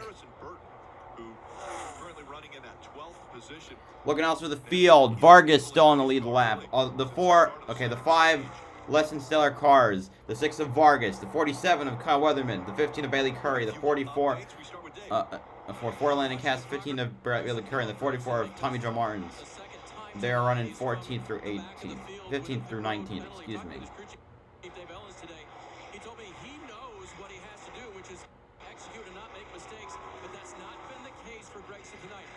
too many pit boxes early, penalty to the rear. Speeding the last time down pit road, penalty to the rear. If he doesn't win this race, Kelly, he'll be kicking himself.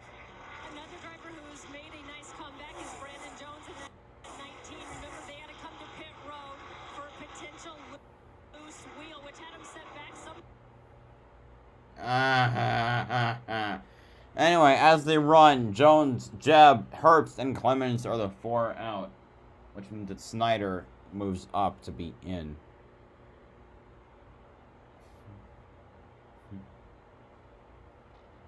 Thank you, phone.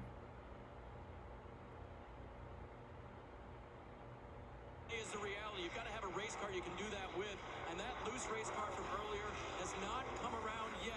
We'll see what happens as the temperatures continue to cool here, guys. It's pretty comfortable right now. Maybe the 20 will adapt to that by itself.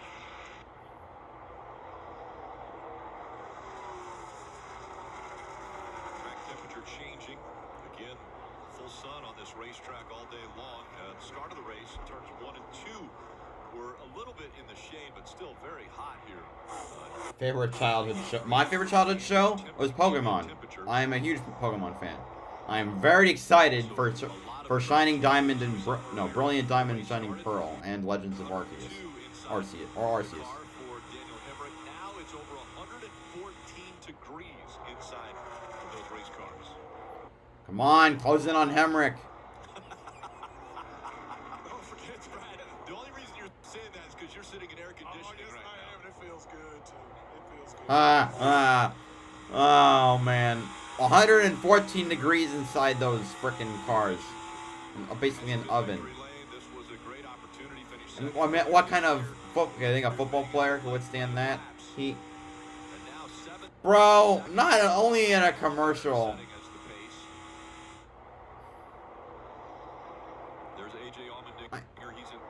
Dinger and Gibbs, 2 of the best cars, running 3rd and 4th. Oh, look, I'm having internet connection problems again. If it happens or another damn crash or at the end of the race, I'm going to freaking lose my shit. Come on, unmute. I'll get to the Pokemon song during commercial, like I said. Kari doesn't look like he has any issues now. Right now running in that 4th spot. Josh Berry actually starting to challenge him from behind. Go, got him. Get him. Get him. Talking about 54 Ty Gibbs, how Lucy's been. Well, here he is.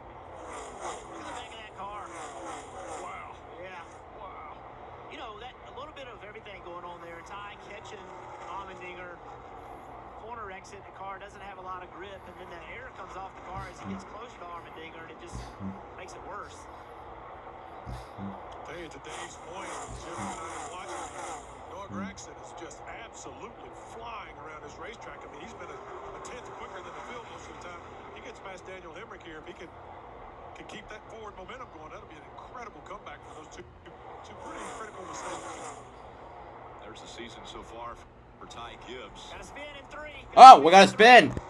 Come down the racetrack and makes it to the apron. Only a 1 And the spinning car is who?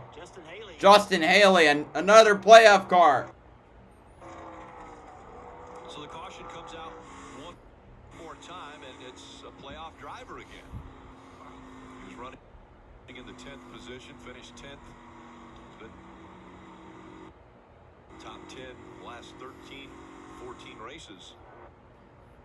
Unbelievable. Turn 3. You can see the car just comes around. I don't know if we don't have the shot early enough. Don't know if there's contact enough, but he started backing up to the cars in front of him. Here he is, actually Moffitt tried to slide him. Quarter, clear. Oh. Brett Moffitt. And my internet. Hopefully this doesn't happen tomorrow during the South Point 400. That'll be real problematic for race reactions. If that happens, I'll have to use my phone for all audio.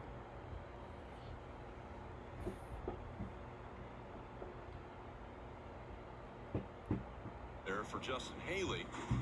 but he was definitely right on it if there wasn't contact made. I'd like to, see the whole lap or two before that incident. Yeah, something else happened. Moffitt definitely just shipped him in there. So this is the 6th caution. We had mentioned that you wouldn't be able to make it all the way on fuel. Now it'll be under 80 laps to go in the race. Yep. Still outside that fuel window. There's Moffitt and the 0-2. Scored 11th. And on You better get some more people in here for this. Not obligated to it, man. If you're, I'm singing songs on stream. Just wow, I will. Man, see how the pit stops go. Around a 13 is usually good. A 13.1 for Cindric, a nice pit stop. Allgaier's a 13.4, a little worse. You made the rear better, but it's kind of dancing around. They're going to help the turn of the car by that traditional tape on the nose, covering up part of the grill, so it's And Allmendinger's 13.1 as well. And the leader off of pit road, the 7. Nice. Noah Gragson takes up 2 more spots. All right, we're gonna go to commercial, right? Okay, somewhat. You asked for the Pokemon theme. I can't believe I'm gonna sing the Pokemon theme, but here we go.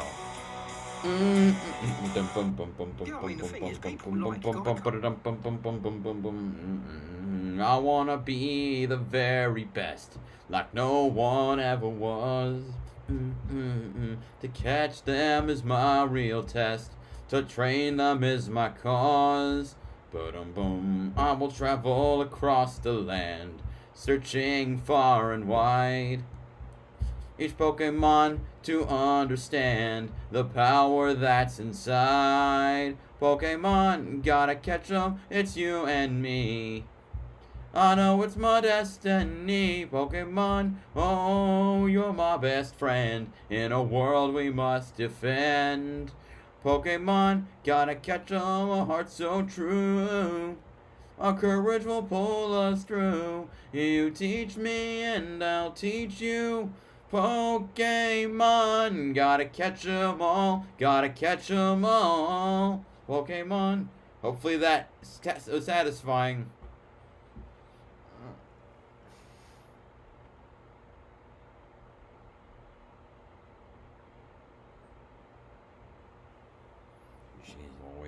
What am I doing with my life?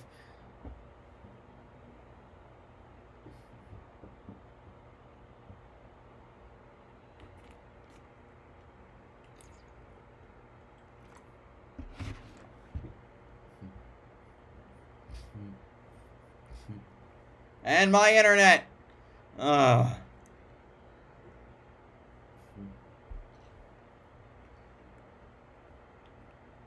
Let's see. Kyle Larson is the odds-on favorite tomorrow, and he is indeed my pick to win the race. Hopefully it's not copyrighted by Kershaw. Thank you, man, because I'm very self-conscious about my singing voice. Thank you for good. And I may or may not cover it on my second channel, the Panslings, which I got a link somewhere.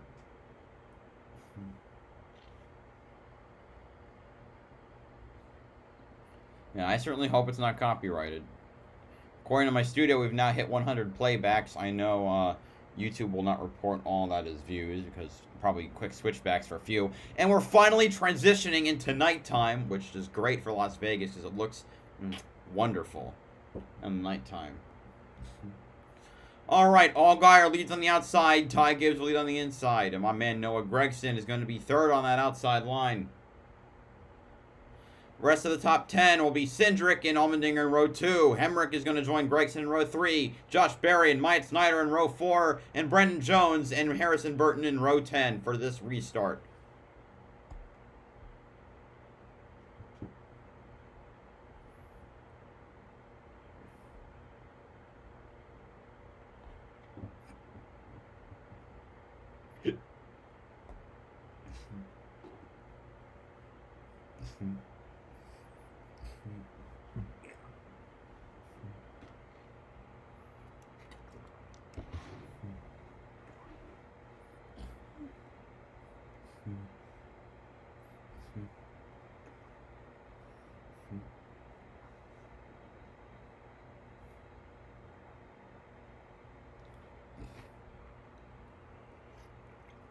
As they're running, Snyder is 0 points over the cut line with Brandon Jones. Of course, the other 3 drivers below the cut line all had problems and are out of the race. I don't like Brandon Jones particularly. But I don't like Snyder that much either. So the fact that one of them is probably going to make it through annoys me. I don't think Snyder does run well at all, and same for Brandon Jones. Anyway, we're getting to the restart. Alright, 76 to go right now. Allgaier is still retaining his lead, but Ty Gibbs trying to bear down onto the inside.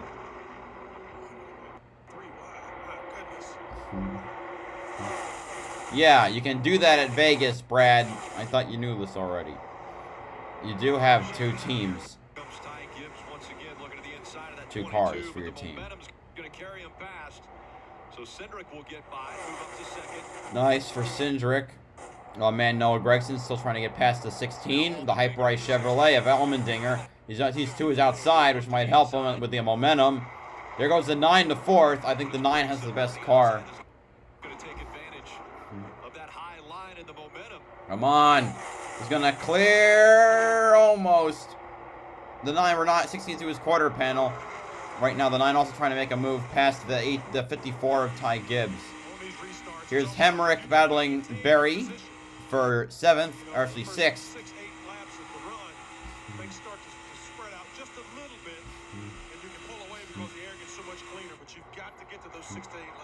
Alright, here comes the 1, maybe trying to help his teammate, the 9, get past and solidify 4th. Oh, jeez, and it broke again.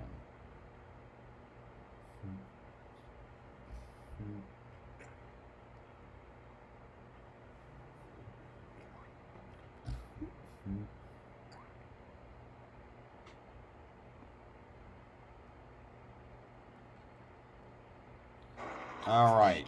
I don't think any damage there.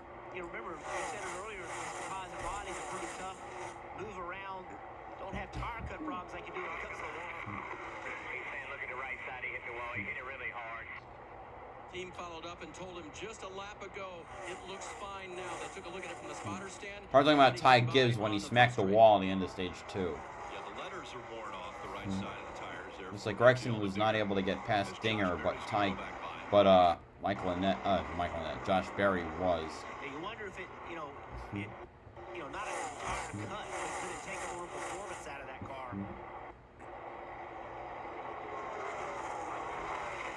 Now Berry with momentum.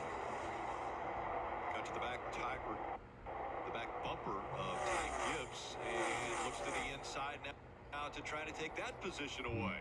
What a great run. Dang. Oh, the 1 of Josh Berry getting very loose as he passes for 3rd on the inside. Ty Gibbs trying to use momentum back on the high side, along with a little help from Allmendinger.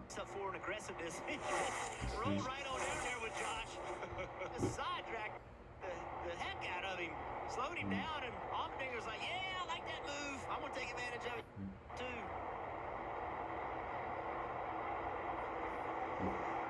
So Allmendinger, once again, will set his sights on Ty Gibbs. And Gibbs trying Got a great battle over here in this late stage. I think the nighttime brought out some good racing here. Some tight racing. Allmendinger, who just told his team over the radio, by the way, I can't carry that kind of speed into the corner. How about speed off the corner? Look at this, Rick. He's going to try him down to the inside. And this is a good battle now. Here comes Josh Berry as well. Manufacturer teammates, 2 Chevrolets trying to pass the Toyota. The 54 here, it looks like, as the 54 up the racetrack. Now Berry not able to. Ooh, almost nudged the 54 into the wall. 1 is side drafting like a pro right now. And it's also slowed down the 54 enough. Ooh, they touch. Gets the 54 loose, and here comes the 9 on the inside of the 54 to try and take 5th away. But the momentum on the high side will still help the 54 get past the 9. 9 hanging to that left rear quarter. Earlier to us, he said, I have a little more respect for these drivers, knowing that we're in this for the long haul. Well, think about the driver of the 54, the driver of the 1. They're coming back to run full seasons next year. They're going to race against each other every single race. Great battle for the lead here as Cindric able to clear the 7. Damn. Let's see if Allgaier got the momentum on the outside. He's loose. Nope. Damn it. Come on, dude. You got 68 more laps, though. We got a third of the race left. Wonder what's going on if Allgaire's dealing with an issue, but Cindric was 4 or 5 car lengths. Alright. Damn, they run like Atlanta out there. Like, someone's down low and someone's down high. Just looking at my phone. It's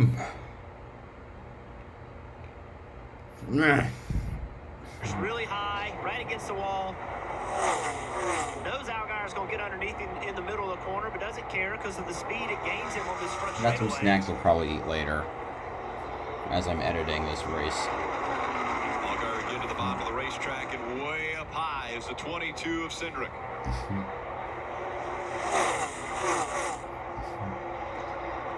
Gap stays the same. Cindric, Allgaier, Allmendinger, the top 3 in the playoffs. Running top 3 here in Vegas. Oh, look at Doug Gregson up on the wall, just digging around that.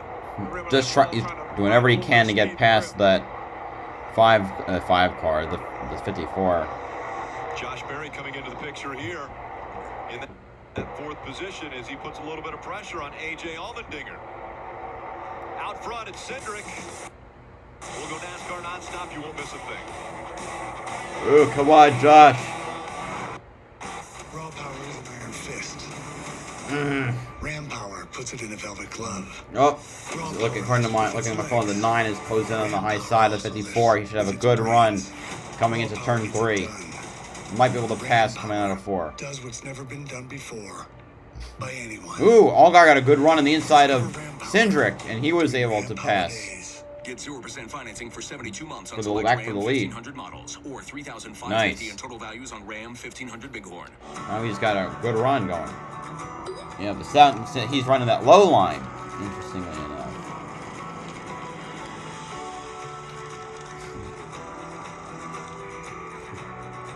When the threat from fire and water damage is at its biggest, hand the cleanup over to the team that stays with you until even the smallest detail is taken One car, very quickly chasing after that. That 16. The #1 choice in commercial cleanup and restoration.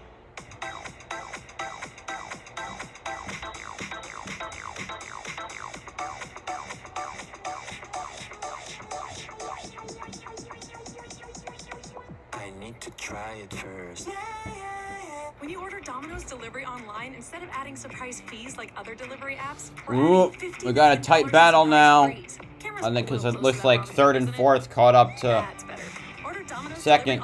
It looks like it allowed Josh Berry to get past the 16. Did you know Geico could save you hundreds on car insurance and a whole lot Come more? on, Josh So what are you Berry. waiting for? I'm rooting for you. To help you plan dessert?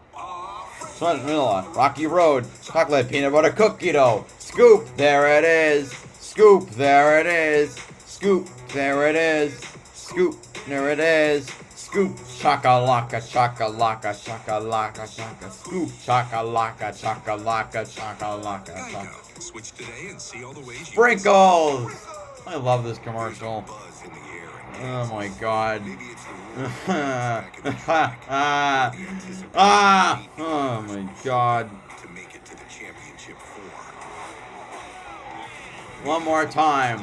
French vanilla, Rocky Road, chocolate peanut butter cookie dough. Scoop, there it is. Scoop, there it is. Scoop, chocolate. Sleek and swift, it is Regan Smith. Except he doesn't do NBC broadcasts. You saw it all in NASCAR nonstop. It was the 7 of Justin Allgaier taking the lead away from the 22. Here's how it happened.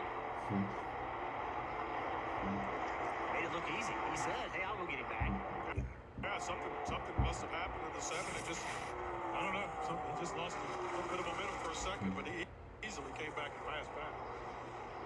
And now Josh Berry is up here in striking distance, as he was able to get by Allmendinger, who has fallen 2 spots back. Berry trying to take 2nd away from Cindric. Cindric moves to the inside to do the cross. Oh, I didn't even see Noah Gregson made his way up to 4th. And potentially have, 3. It looks like Junior Motorsports really came loaded for whatever the expression is. They came prepared. I'm about to get three of their cars into the top 3 right now. Come on! Oh my Jesus Christ Almighty! Right into the picture. Well, looks like that was able to help the one get by for second place. Damn, that was almost an accident. We didn't get to mention subs some more. Oh, you mean being more racing, or being as more a pit reporter in more races? Yep, and Noah Gragson overcoming 2 pit road penalties today. Fantastic run for him, and it was noted by another team or 2 that he's one of the first guys to go up and try that high line. You see him use the low line. Noah Gragson is a master of the high line. It's why he's so freaking good at Homestead, and why he won at Darlington. He mastered riding the high line, which is the fastest way around the track in certain spots. So, yeah, the fact that he's making it work should not be a surprise to people, because he's like Kyle Larson and Tyler Reddick. He knows how to ride that fine line without screwing it up.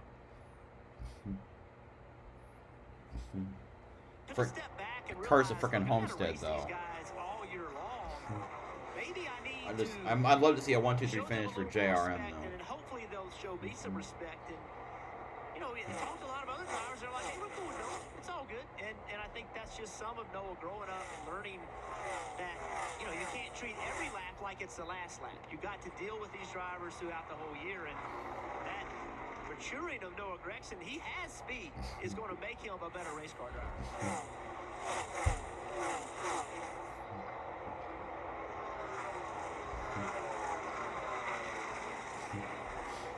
They're inside their pit window. That was about 60 to 65. If Allgaier can hold on to win this race, he will get his 17th victory, which would tie him for. I need to check. Going to put a lot of pressure on these teams, especially if we stay green. Tie him for 17th with 17 wins with Denny Hamlin and Christopher Bell. Teams that are separated by just 1 second. The driver has to hit pit road perfectly. The crew has to do everything perfectly to get him back off of pit road, because that second goes away very quick on pit road if you make one little mistake. Big run here for AJ Allmendinger. He's back in 6th, trying to battle for 5th.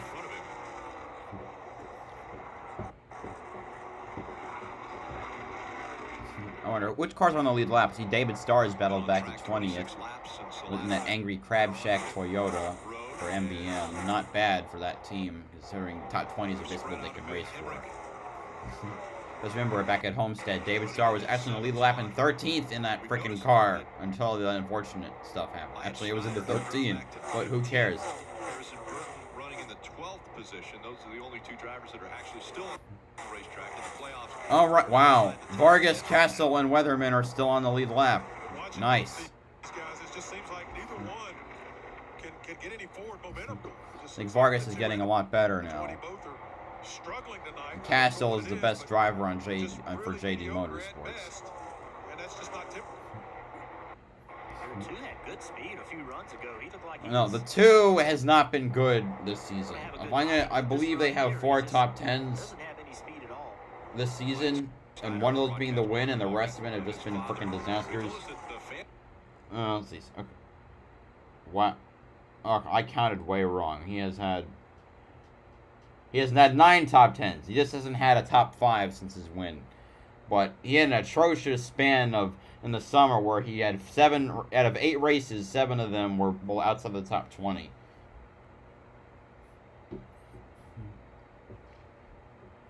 It's overall just been disappointing.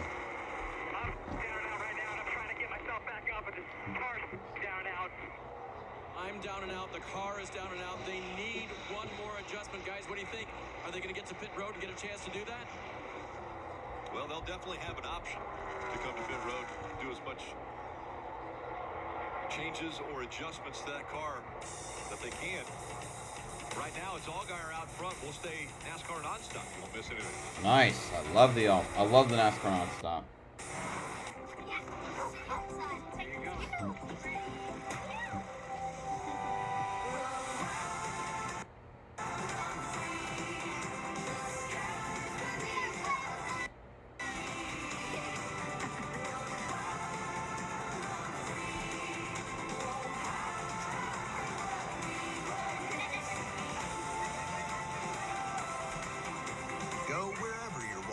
takes you.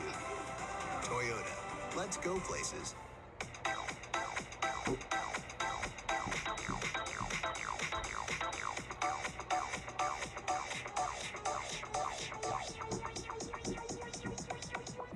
Looks like Josh Berry is closing in on Allgaier. We buy so many different things online, from shoes to socks to shoe socks, baby food, dog food. Josh Berry, oh man, what a story he has.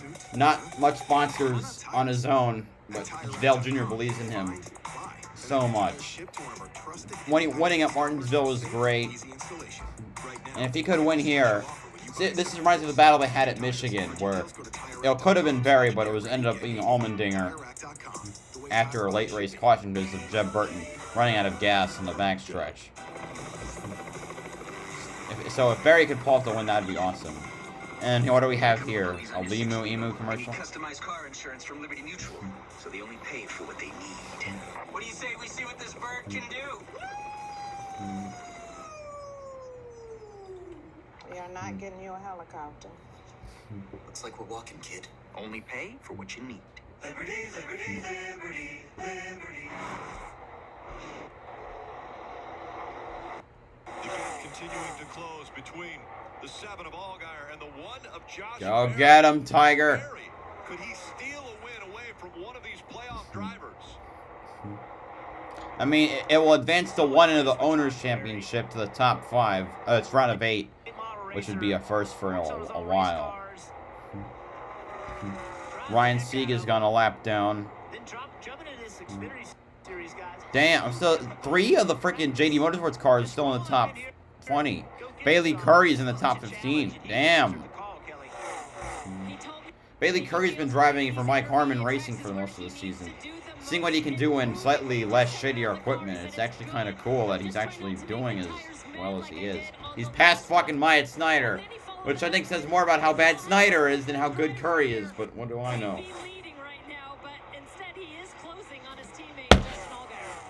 I think they like the driver they got. I don't think for a different one. He's pretty sporty. But I don't think Annette would be doing this well in the 1. Allgaier staying about 6 car lengths in front of the 1. It's like Noah Gragson battling for 3rd right now. Oh, he's slide job, but he can't. The 22 has a ton of momentum. Oh, that would have been so good, though. Does he get more momentum on the high side? Coming around. Almost. He's going to get the position at the line.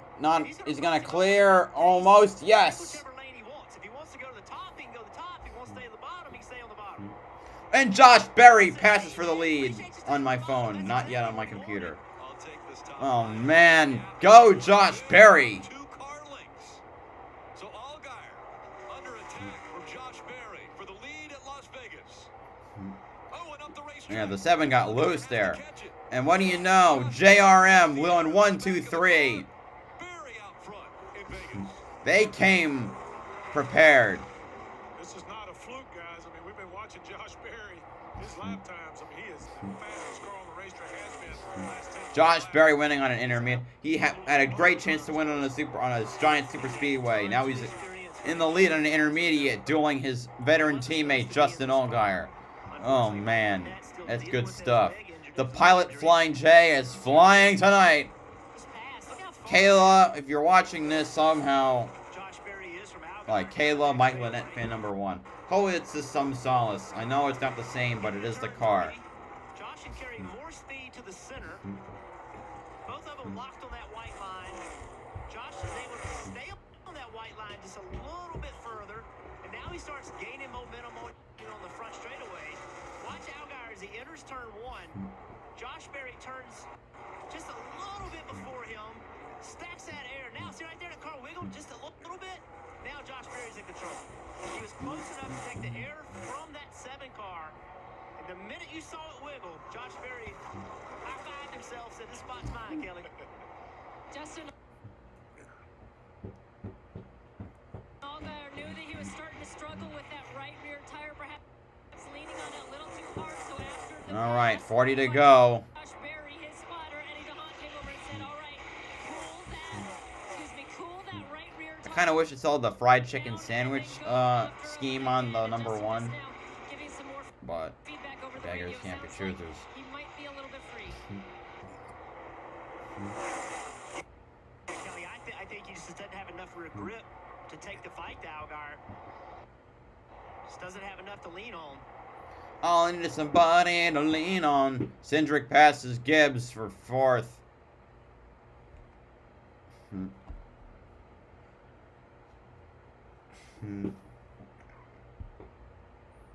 That's blue.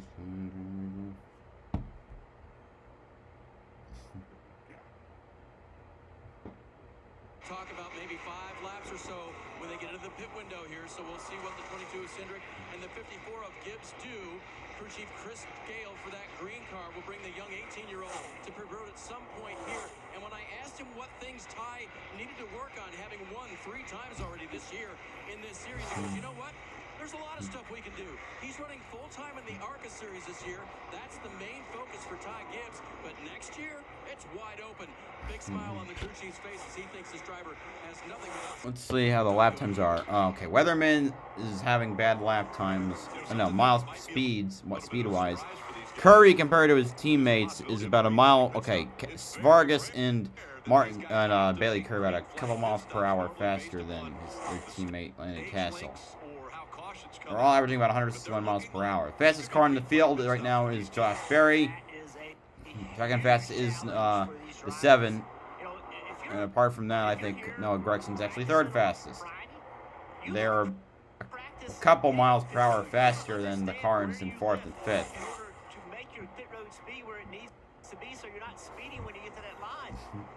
I think every car has to pit at some point. Yeah, final pit window now open for gas and tires.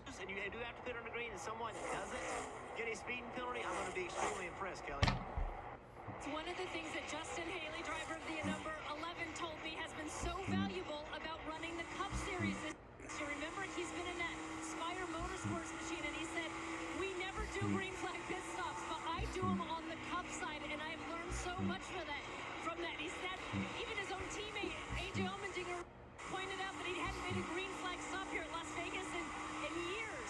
So Justin Haley has that experience. He'll get it again tomorrow running races in the Cup car, but that could pay dividends in a circumstance like Okay, Snyder is the last car in the lead lap right now. Bailey Curry, the fact he's in freaking 13th in that 15 is still freaking amazing. Those Cup cars at 1.5 miles with all of that downforce, those great big spoilers and all that, they're going to slow down much quicker and much easier than one of these Xfinity cars. And that little bitty spoiler across the back.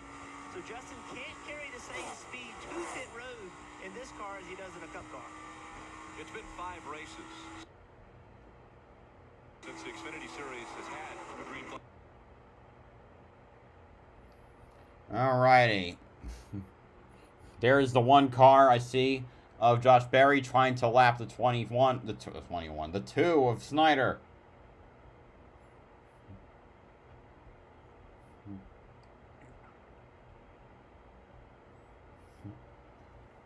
At home wondering why, you see right here, the 1 could lap the 2 car of Myatt Snyder. Myatt Snyder, a playoff driver. There he goes. Alright. You got him. 14 next car in the lead lap is the 44 of Tommy Joe, who is 6 seconds ahead. If you're not worried about how fast you do it, right? And all week long, these crew chiefs work with the drivers. I've wanted this one car to win for a while. Also because I love the paint scheme on it. The red, yellow, black, and white are just pop. But, you know, When to start slowing down, get the car into second gear. he's lapping again the 68 of Brandon Brown. All you get to do is read the RPMs, and that's in second gear. You got to get the car slowed down to do that, and to get it in the RPM so you can read it. And it's so easy to carry too much speed, and they're all pushing you. Go, man, go! Get us more! Get us more! Because if you get on pit road 3 seconds slower than someone else, that's the same as having. Come on, man. Come on. That's the gap between Berry and Allgaier right now. If you're 3 seconds 3 slower, seconds. that gap goes away. It's so impressive to me, Josh Berry. I've talked about it before. The evolution of being a short track champion Now, dominating on probably one of the hardest to really... You need to have a feel for the mile and a half, I think. Because typically they run a different package. Now, it's not in the Xfinity Series, but these tracks are predominant in NASCAR now. So it's so important to know how to run these well. And seeing Josh Berry dominate at one is awesome.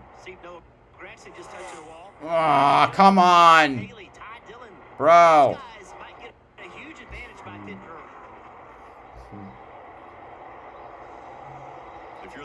29 to go. You stay out till the end of your pit window as far as running out of fuel. Oh, it looks like Bailey Curry is pitting. Not the first one on pit road. He's pulled out to a 3.5-second lead. You don't want to be the last guy on pit road, but what you're queuing off of is if Alsco pits or Noah pits, then the next lap, I think that's when you would need to pit. But right now, look at the gap he's got.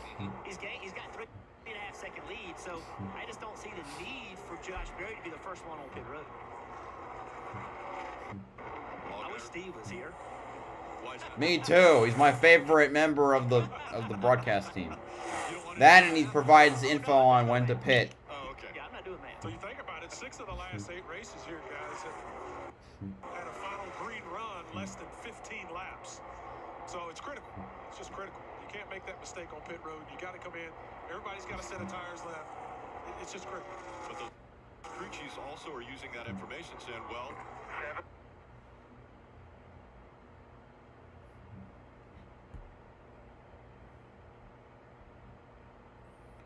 Alrighty, let's see what we got here. I see Cindric trying to make a pass, or trying to hold off Daniel Hemrick.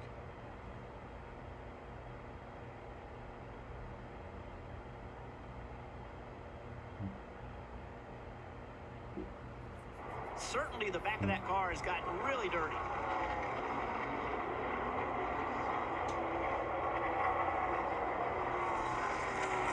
go side by side here as they're passing that lap traffic.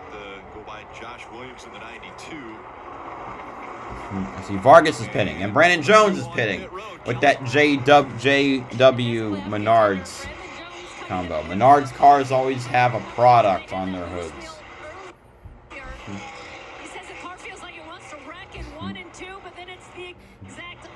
Tommy Joe Martin's pitting as well. I think that leaves 11 lead lap cars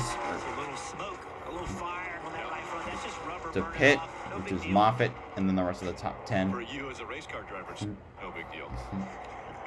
One more leader pit. And also, Noah Gragson, for the love of God, do not speed. Alright, I can still track the progress on the phone. Landon Castle is pitting. Kyle Weatherman is pitting.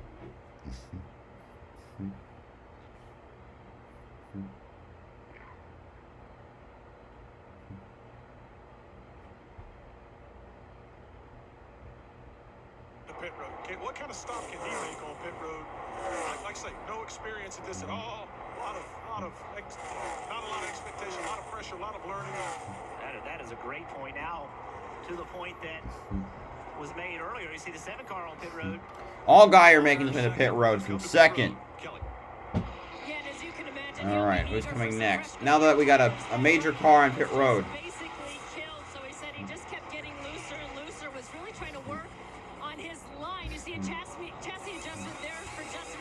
Ty Gibbs, Ty Dillon. That's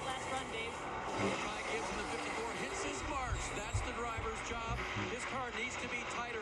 You see the wrench going in the rear window, that is track bar down to help that 4 Goodyear tires. Sunoco fuel. Daniel Hemrick is on pit road as well. Hemrick has made his way to pit road now. They'll make an air pressure adjustment for the 18 when he comes to pit road.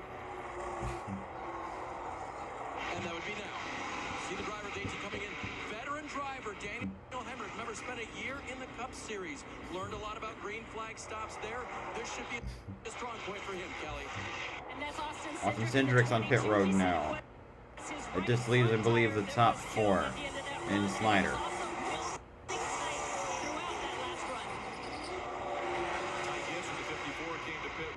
Too fast entering. Oh, Ty Gibbs! Yep. Ty Gibbs, 54. That's going to hurt him, especially with the owners' playoffs.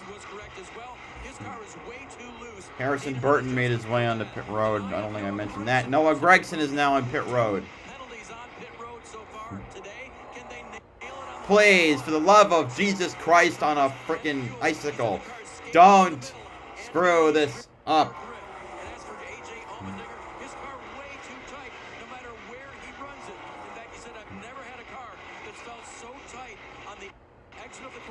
Ben Josh Berry is in.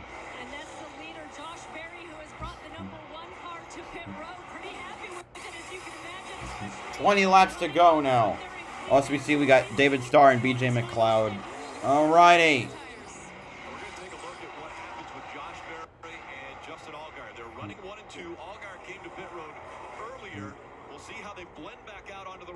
I believe Josh Berry had about a 4-second lead. Allgaier's back there. Got it, getting back up to speed. There's the 1, still trying to get back up. 7's up at full speed. Looks like he's just going to rocket past him at this rate. Yes, the 7 of Allgaier reclaims the lead. I believe this happened at Michigan as well, but the 1 was able to reel him back in.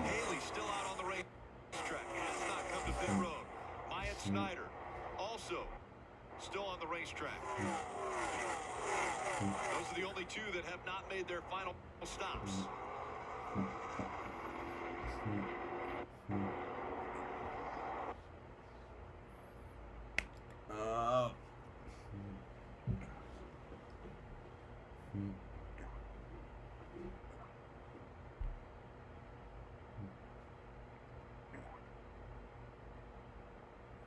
Alrighty, come on. We're so close to the end here. Because we were created for officers.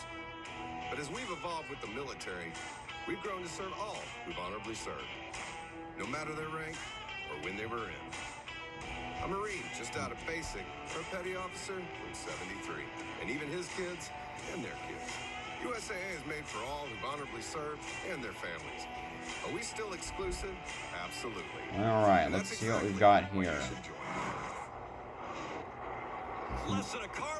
Josh Berry, I said, just like at Michigan, he's going to reel him in.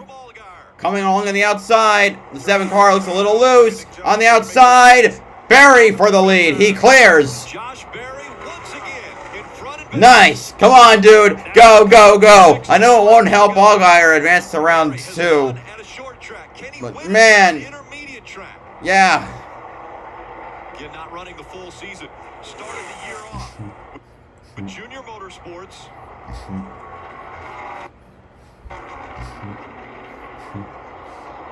Only ran half the season. That was planned. Bailey Curry in 11th. Holy crap. Sponsorship for Josh Berry. Then he ran sparingly for other teams. Someone give this dude a quality ride. Okay, Bailey Curry. It just shows you how terrible Mike Harmon racing equipment can be. Of course, I say that with Kyle Weatherman is running top 20, but jeez. Go, dude. Come on, man.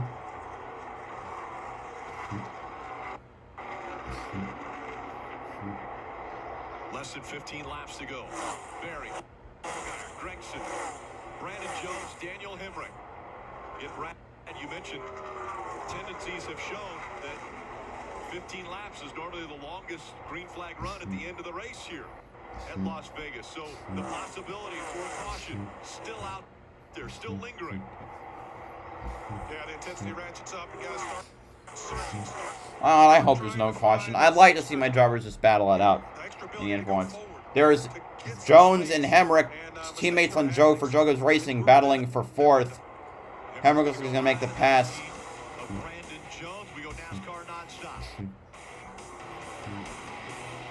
Why, though? We have almost 10 laps to go.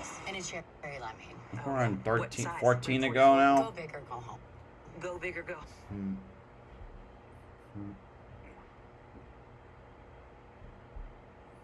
Well, Every challenge along the way, with courage I will face. Yeah, Allgaier needs to do something. Allgaier does need to do something. I will battle every day to claim my rightful place. Come with me, the time is right. Okay, there we go. Well, there's no better team. Arm in arm, we'll win the fight. It's always been our dream. Pokemon, gotta catch 'em, it's you and me. I know it's my destiny. Oh, you're my best friend in a world we must defend. Pokemon, gotta catch 'em, a heart so true. Our courage will pull us through. You teach me and I'll teach you. Pokemon, gotta catch 'em all. Gotta catch 'em all. Yep, that's because you all have the same. Alright, we're coming down to 10 to go now. So powerful, it keeps one-upping itself. I think we're now actually at 11 exactly. Go, man, go. I want to see the #1 car in Victory Lane. It's the only car that has not been in Victory Lane from the JRM stable.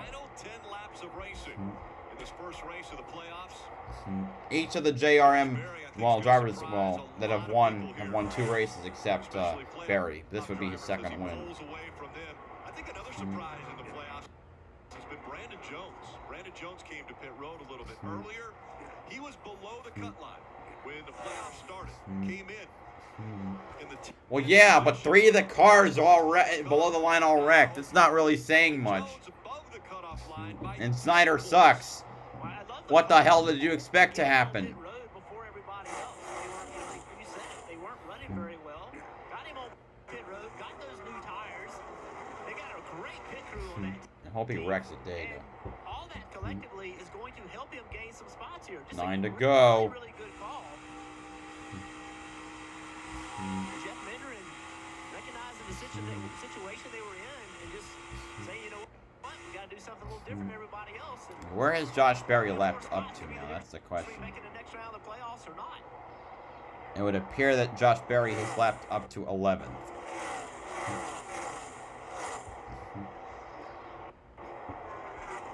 The other thing that happened with the 19 team, and when we talked to Brandon Jones earlier this week, he said it's not something that their former spotter was doing wrong, but they wanted to shake up and change the dynamic of the team, and so they... Yeah. Get the jitters out of the way now. I don't want this for the finish. Let me get a good finish reaction. I still want to know which motherfucker disliked this video before I even got off the ground, but I digress. The more interactions, the better with this system algorithm. Cargo fans. Right. They don't. The spotter doesn't make the car go around the racetrack, but what it does do is provide information. A lot of times the most important job the spotter can do is provide information to the team. Like, here's what I'm looking at. Here's what I'm seeing. The driver may not be able to communicate it as well as the spotter can see it sometimes. This is where we need speed. This is where we got to get better. Josh Berry out in front. Remember, in the playoffs, if you're a part of the playoffs, you win, you advance to the next round. Well, if Josh Berry comes in here, not a part of the playoffs, wins this race, that opportunity for an automatic spot into the next round, it's taken away. But it gets the 1 car into the owner's playoffs for the next round.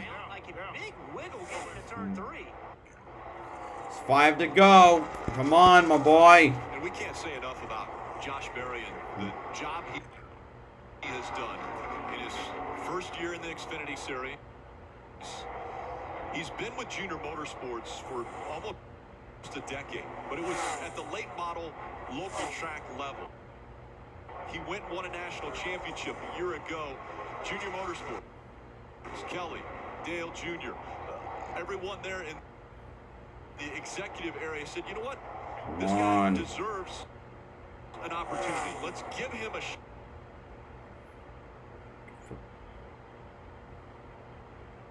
He's going to record everything afterward, which sucks. But oh well, you know, Josh Berry, come on, dude, come on.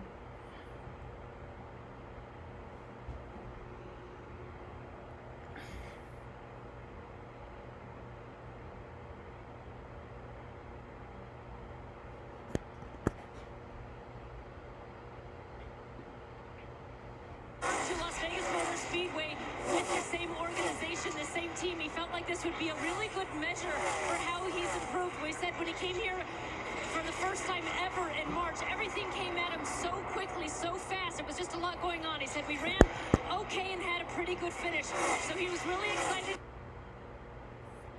I really can't use that. Okay, come on, just get back into frame. Please, please, I gotta see this at least.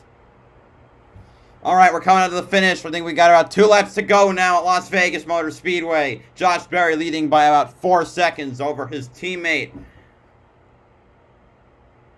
Frickin', I'm turning on the phone for this. And Josh Berry, and he's doing what he needs to do. And I'm gonna tell you, this is outstanding. This performance by the show. 1 lap to go, presented by Credit One Bank. Here we go. Come on. Coming up on less than a mile remaining. Here, the 30-year-old. Uniform A short track wizard won at Martinsville in his first season, in his first real part-time season for Junior Motorsports. And now he's going to pull off the win on an intermediate. Josh Berry wins the Alsco Uniforms 302 at Las Vegas. Nice job. Justin Allgaier, his teammate, finishes second. Noah Gregson finishes third, I think. Junior Motorsports 1, 2, 3. Cindric third, fourth, Emmerich fifth. Brandon Jones, I assume, is finished in sixth. Allmendinger seventh. Ty Dillon eighth. Nice. Justin Haley ninth. And top 10 is probably Harrison Burton. Josh Berry just took away a lot of momentum for some guys who are trying to win a championship. Yep. Now that's awesome. Yeah, and also remember, if you're a playoff driver, a win gives you 5 playoff points, which you can move those all the way through the next round as well and get you potentially to the championship more. But those go away because first 1, 2, 3 finish for Junior Motorsports ever. Nice. You see a net still on the side of the car. Josh Berry. I've been waiting for this one car to win a race. Oh man, this red machine. All right, bye, dude. Anyone who's there, make sure to like, comment, and subscribe. Hopefully that you enjoyed sticking around for whatever part of the stream you were here for. I'm about to end it real quickly. I just want to see the burnout. Tell you what, this guy has superstar written all over him. Paid his dues. We've, like I said, talked about it ad nauseum. It's just impressive to come in here with no practice, no seat time at this racetrack, none of that stuff, and just go out and just take it to him. I mean, he got better as the race went on. Josh Berry, throughout the race. What a dude! And I didn't notice it has the yellow stripes like the original 8 car and the 15 and the 1. Like they used to have stripes along the sides that weren't in E when it was the original model Monte Carlo. That's good. That's nice. And take this #1 car to victory lane. Come on, no burnouts. 1, 2, 3 finish of Junior Motorsports. Really an amazing performance today. Josh Berry, good for him. But anyway, that's where the stream ends for now. Hopefully you enjoyed. I'll get my race reaction up in just a moment. Have a good one, guys.